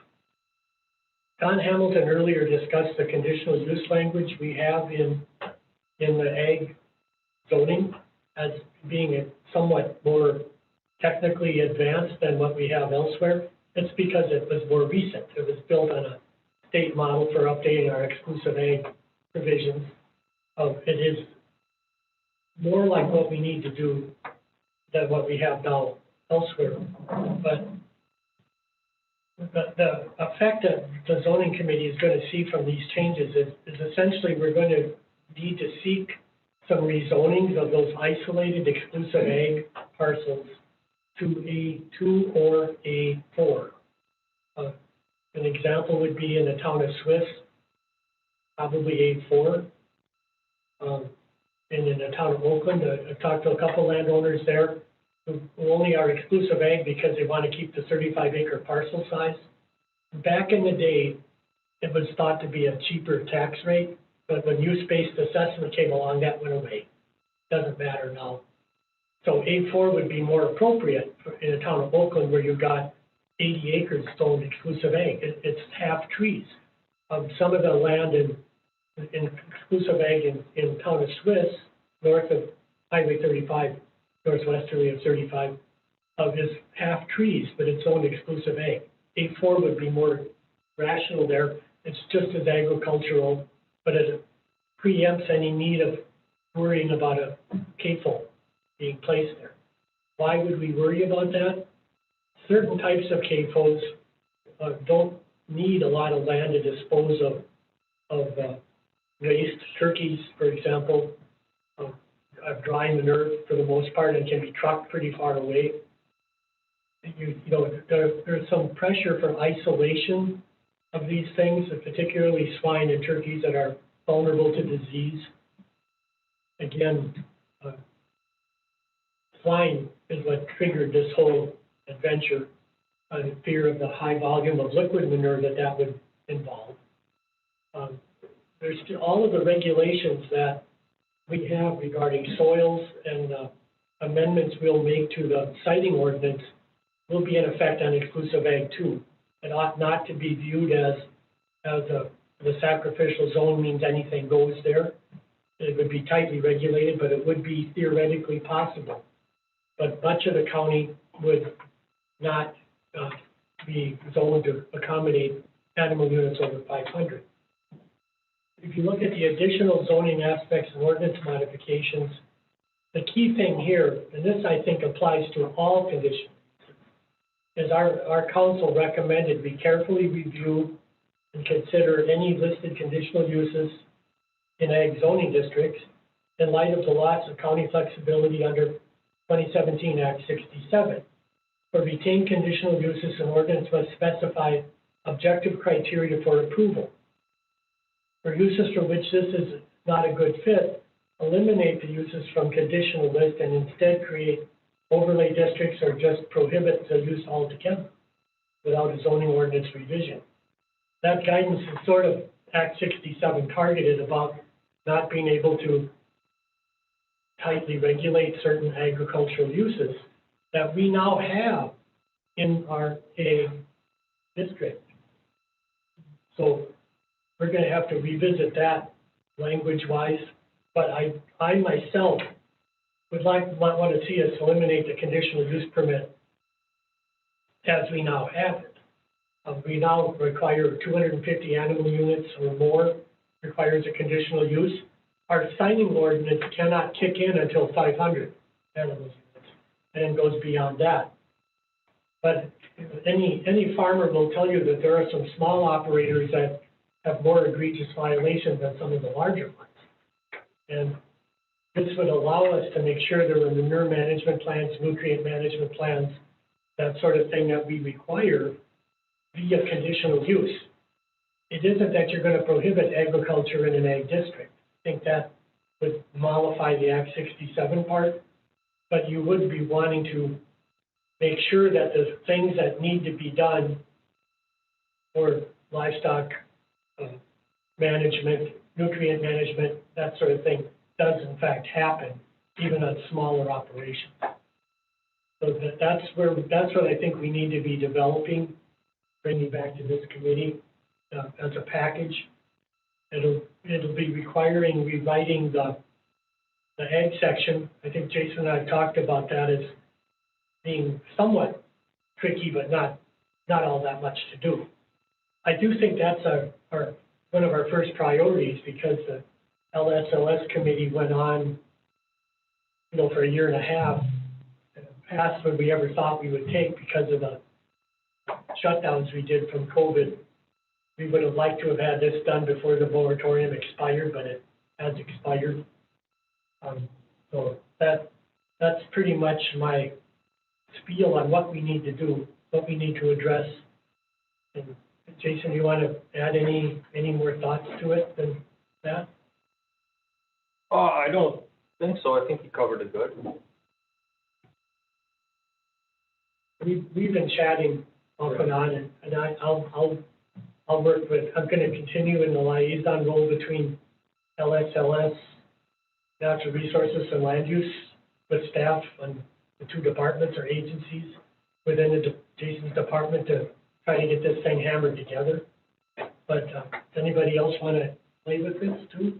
Well, would it be time for the county to develop an ag department and then, put some fee on animal units to help pay for that, so we can have better monitoring of all aspects of agriculture? I mean, that's basically what we're short.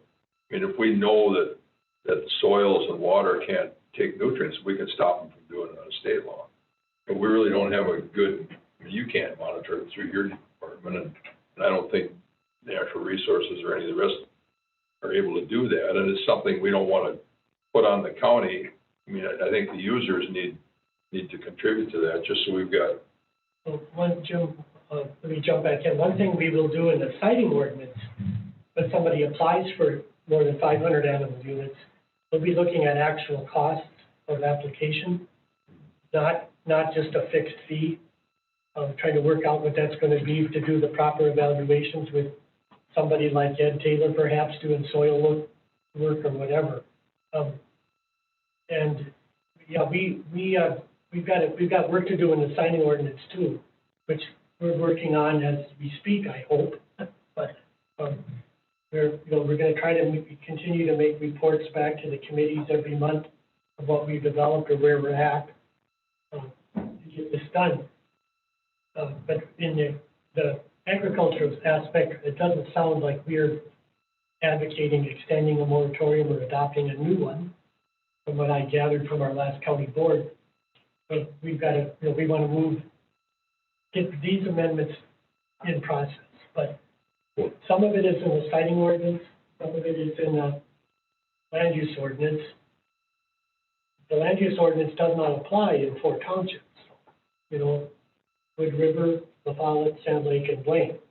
The only one of those where there's much likelihood of anything very significant is Wood River. The citing ordinance still is going to look at soils, look at application rates, look at winter management plan. There's some updates we need to do to that ordinance that we're working on. But that won't be brought here.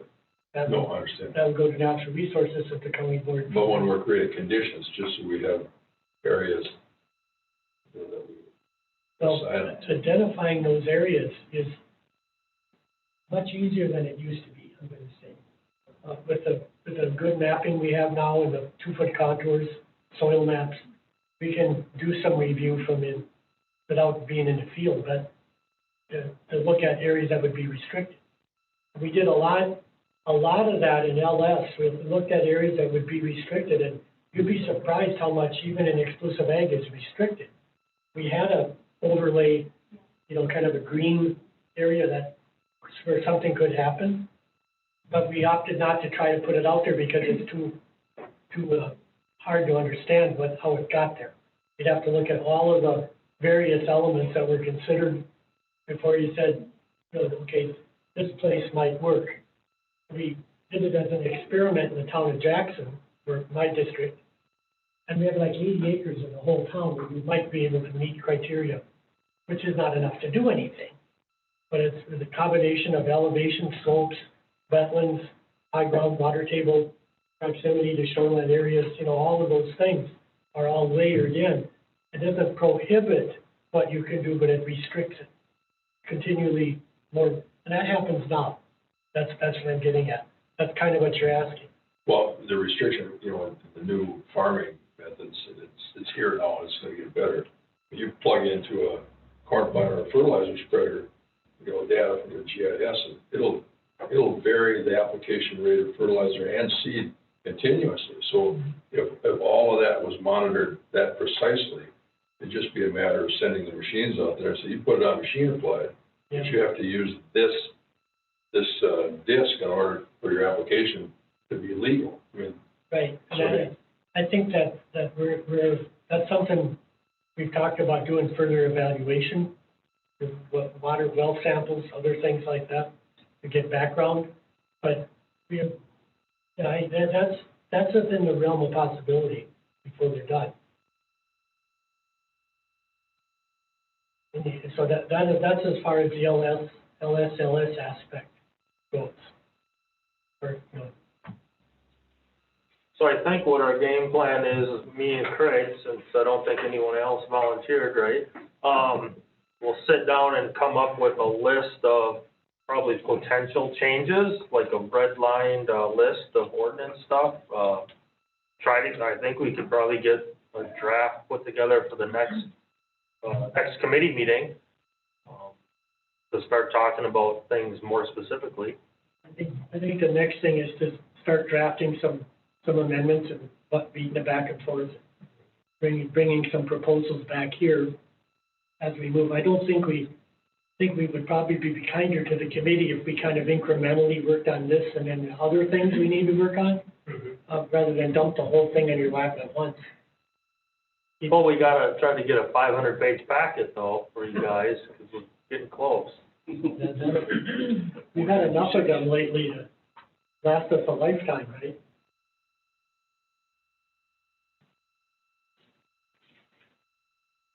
So yeah, the last page of this, we have some of the other suggestions about things to do, some of the inventories of groundwater and map overlays, appendices, and various updates like that. But that would go to the citing ordinance, not the land use ordinance. the appendices. So, on to the next.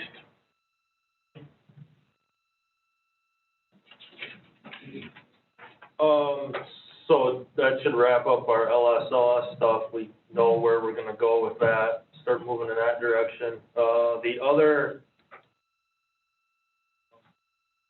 item, I guess campground moratorium would probably be one that we should talk about. Do we, does the committee want us to start going down that, road, or do we want to make ordinance amendments and not do moratorium, or I guess? I think Supervisor Connery again, I'd like to, on that road, I think in order for us to get anything done, we need to not be getting buried with high volume commentary public hearings every month. I don't know that we have any campgrounds on the horizon, but I think we not only have to look at campgrounds, we have to look at conditional uses in general. We have to slide our way we go about it into a method that makes it not as debatable as to what we can and can't do and what our basis for decisions are. So what that is exactly, it's going to take some research, and some other counties maybe have thought of better ideas. We need to look into that. But there's a lot of issues that we need to address. Campgrounds are the hot button issue right now. We could have something else jump out and surprise us that's conditional uses as well. And I do think there's a difference between a conditional use for, let's just say, a non-metallic mine with a predicted life and code mandated reclamation plan that is going to be here for a while and then it's going to go away and it's not going to be there anymore, than something else that's going to probably be there for as long as anybody ever knows, right? And it's back to the old line that zoning, this committee has the capacity to affect not just everybody who lives in Burnett County, but everybody who ever will live in Burnett County by what we decide. So we need to remind ourselves of that a little bit and revisit some of these, whether we should or shouldn't permit some things and how we should do it. The notion of overlays mentioned in the ag district isn't a terrible idea outside that, but it's not something I've ever looked at real hard. And, you might need to develop some kind of a commercial/recreational overlay where you would not be more of a zoning district amendment than a conditional use. Because when campgrounds are a good example, where we get a proposal, but it's not right, it's not done yet, and then should it be completely done before we even consider it, it becomes a real issue, how to manage it. So that's just an example, nothing more. Anyway, now I'll defer, cut back to someone else. Pearson here.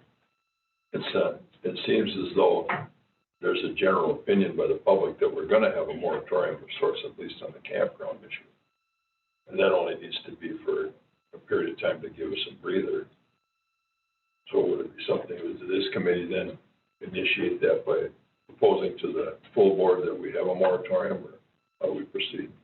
I believe that's correct. If you guys want us to start looking at that avenue, then I would get Corp Council involved. Supervisor Anderson here. Did I understand county board meeting, the last one, that our Chairman Taylor said something about the moratoriums could only be issued by municipalities? Was there something that he said about that he was kind of dissuading the fact that he wanted to deal with them very much? He thought it was more they would come through the towns and villages and municipalities, I think is what he said. The home rule aspect. Yeah. I agree. But we did it in Washburn County when we were adopting shoreline amendments on lots of less than 200 feet in width, put a moratorium on for about 3 months. Nobody disputed it because it was a relatively short one.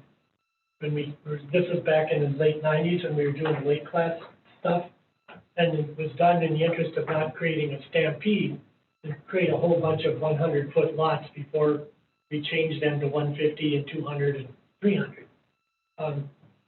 So there's a mixed bag on that. People have said you can't do it, but they said that about agricultural CAFO moratoriums too. I think if we were going to do a moratorium, we would have to today tell Jason to put a public hearing on for a moratorium on campgrounds in RR1, RR2, RR3, and A2 for a period of time, 3 or 4 months, to have a public hearing at our March meeting, and then we could refer it to county board in March if we approved it. That would follow the format with noticing that we did for the CAFO moratorium. You may remember we had to move it because the publication dates weren't correct.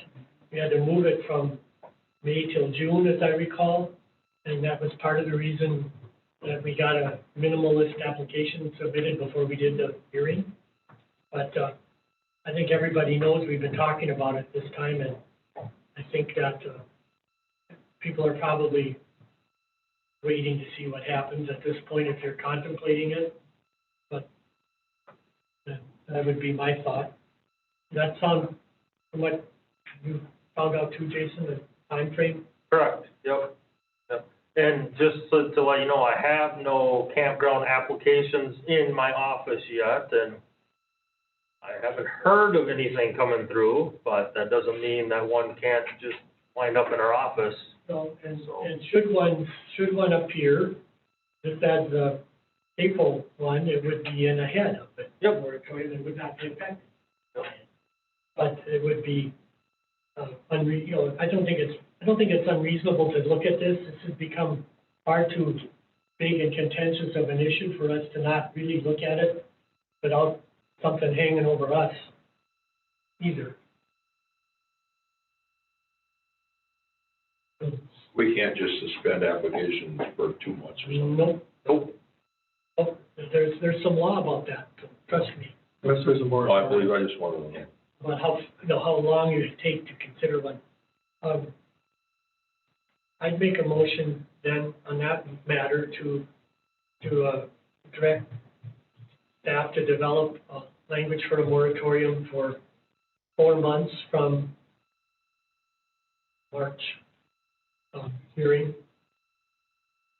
So that we would. You think you need 4 months? Well, 4 months from adoption. Let's make it that way. 4 months from adoption by the county board. But that would be in March, right?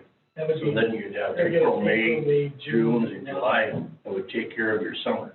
Pretty much. And I don't see why we need quite 4 months. I'd like it to be shorter, but it's sometimes All hard. I'm saying is that takes care of the summer for anybody that wants to do anything with a campground. True, but in reality, if they're just planning to start from scratch, they're not going to be done by the end of summer anyway. With all of the permitting. MLS did it. No, did it? Shoreline. Just eliminate that. Natural Resources Committee. We could do that. But then we'd have to, all of that would have to be done by amending the ordinance. Right, but just do that. We don't need a moratorium.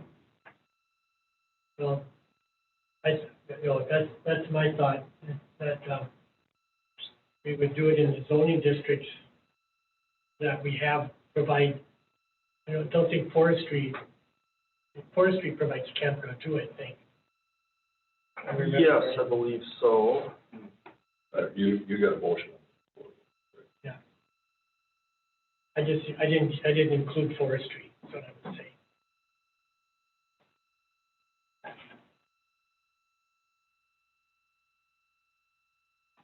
Chairman Taylor just said the moratorium has to come from committee to the county board. Right.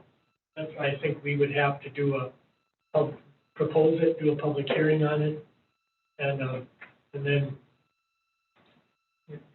we refer it to county board. We can't adopt it ourselves. We can propose it today. a public hearing on doing one in March, as to notice, and county board could receive it from us in March. Well, in regards to your motion, I'll second it so that we can go forward on discussion. I have a motion and a second to move forward on a moratorium for public hearing in March. 4 months. Or a 4 month. 4 months applicable to RR 1, 2, 3, and A2. This is Supervisor Blomberg. So maybe the terminology could be not to exceed 4 months. And it could be shorter than that.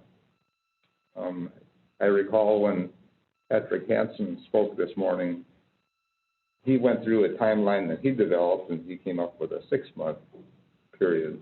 But so 4 months is shorter than that, but at least you wouldn't have to take the full 4 months. It could be short, it could be less. I guess that's true. Not to exceed 4 months, how about, and then amend it slightly. And this is only for conditional uses.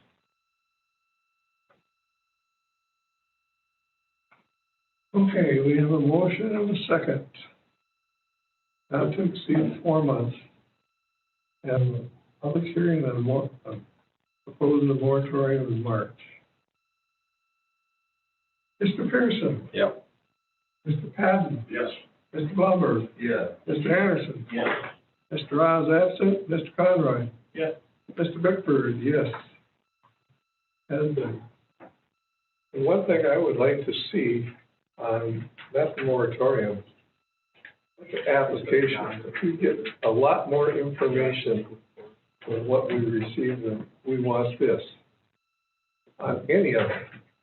Like that one that they emailed to us, it was about 50 pages. That's the way to apply for an RV. All of it.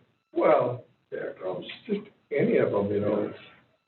We could, we have a lot of stuff on the application. We could perhaps that's a start of what we would roll into the specific ordinance language, what Jason's asking for on the application, already. Because right now, it's not really in the ordinance per se. It is on the application, but then you start hair splitting over whether that is or isn't required, and, it's not going to be simple, and it's going to take us reading and thinking and seeing what other counties have done, I think, to see if we can get a better handle on this. But oddly enough, it's not just, there are only a handful of counties in the state having this battle over campgrounds. So other counties are having battles over CAFOs, and if CAFOs and campgrounds still aren't the most contentious ones statewide. So it's a sort of a regional thing, I think. You had sand mines here a few years ago, frac sand, that was a hot topic. So like you said, it's, today it's this issue, but tomorrow it could be something completely different. Yeah. I think about every one of these that we've had, the general public says application wasn't complete, and they're not given a lot of information on what they want, Everybody wants an environmental impact statement also. I don't know if that's necessary, but It doesn't rise to the level. It's not a big enough thing, but, yeah. well, it depends on who you talk to, Craig. I think it has to be known that we want to make it work. It's not a matter of trying to come up with a denial process. It's a process to make it work. I mean, if RV parks are necessary, we can put them someplace. We just got to find where to. Just in general, back when Act 67 first came along, everybody was panicking over you can't deny. We've heard a lot of lawyers for opposition argue that, yes, you can. It's the same basis as what you approved. But we have to figure out how we're going to put our issues or what we need to make a decision into the ordinance so that we have solid basis for what we say one way or the other, So anyway, that's probably discussions for another day when we have some draft language to look at. But for now, that to me is the big issue, is how to make it so that both applicants and people who are in opposition see what the standards are and they're clear and easily understood. what we were expecting to get out of this. And we ought to make it so it's not marathon hearings of testimony after testimony on these issues. And we've had them pretty lopsided, frankly, but these things can happen where it's about evenly split for and against. And that hasn't even happened to us yet. You seen the big controversy down in Clare County? Pardon? The big controversy down in Clare County? I haven't let that one go. Oh, there's 250 acres they want to develop into residential. Okay. With 250 acres and 150 homes, they're opposed to it because we don't want it in our neighborhood. No, I suppose not. It went to Eau Claire County Board and they postponed it for further review. That's a pretty dense subdivision. Sounds like a state plat, even, isn't it? That many lots. Anyway, one other thing is I did go to Nate and asked about mileage reimbursement. And it went through administration and we can get mileage reimbursement for going for site visits. For what again? I didn't hear the last part of what you said. We can claim mileage for going to site visits. We can't go together because then it's considered Open meetings law. but individually, and I don't know, Wanda, you can explain, you don't want 10 CUPs, this once, I go 10 different times, so should be, most of them, I know Mr. Ah goes, he'll pick a day and go and visit all of them, so. We used to do site visits scheduled, as a out-posted meeting with the notice that we would take no testimony, when we went. But that always would be perilous because, you're all together.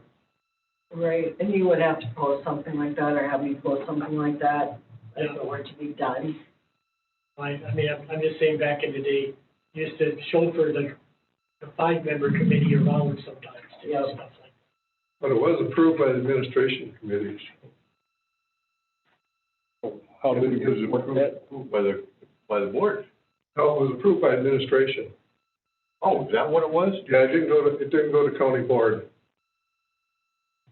So just put it on your regular reimbursement sheets, but, but there again, a lot of times, you'll be able to travel and go to several of them, at least in the same area at a time and stuff. It's nice to get eyes on these things sometimes, It is. Effective February 1st or what? Effective January 21.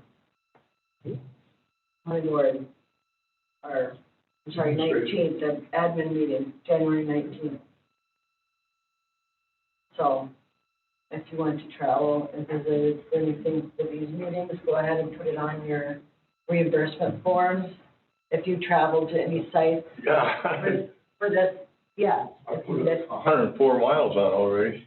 Okay, put the dates Friday. and the miles on. Perfect. Yep, as of 19th of January. Yep, just like they said though, don't go with anyone else, go by yourself. Don't want to have a walking quorum or anything going on like that, so. You want to give us some violation tags to take along, just. Sure.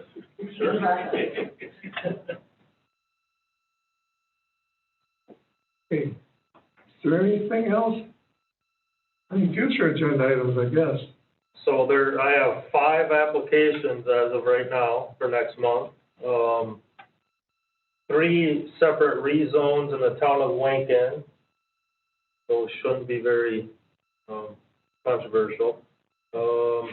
And then a home occupation business, and then a storage facility. So those are the 5 right now. The application deadline isn't until Friday, though. You also have the one for Trenter? Oh, yeah, and then Trenter, that one will go on there again, so. We have 6 right now, you could get more, because the deadline isn't until Friday. And then we'll have chapter 30, proposed amendments, and the moratorium public hearing as well. So, pack a lunch.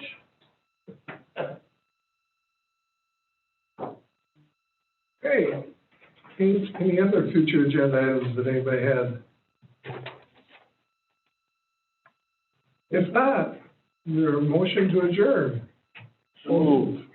Motion by Supervisor Anderson, second by Supervisor Conrad. All in favor? Aye.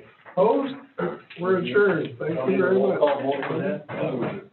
What? Don't need a roll call vote for that? No. It's not likely to be anybody in opposition with that. Waiting for the red light. Board of Adjustment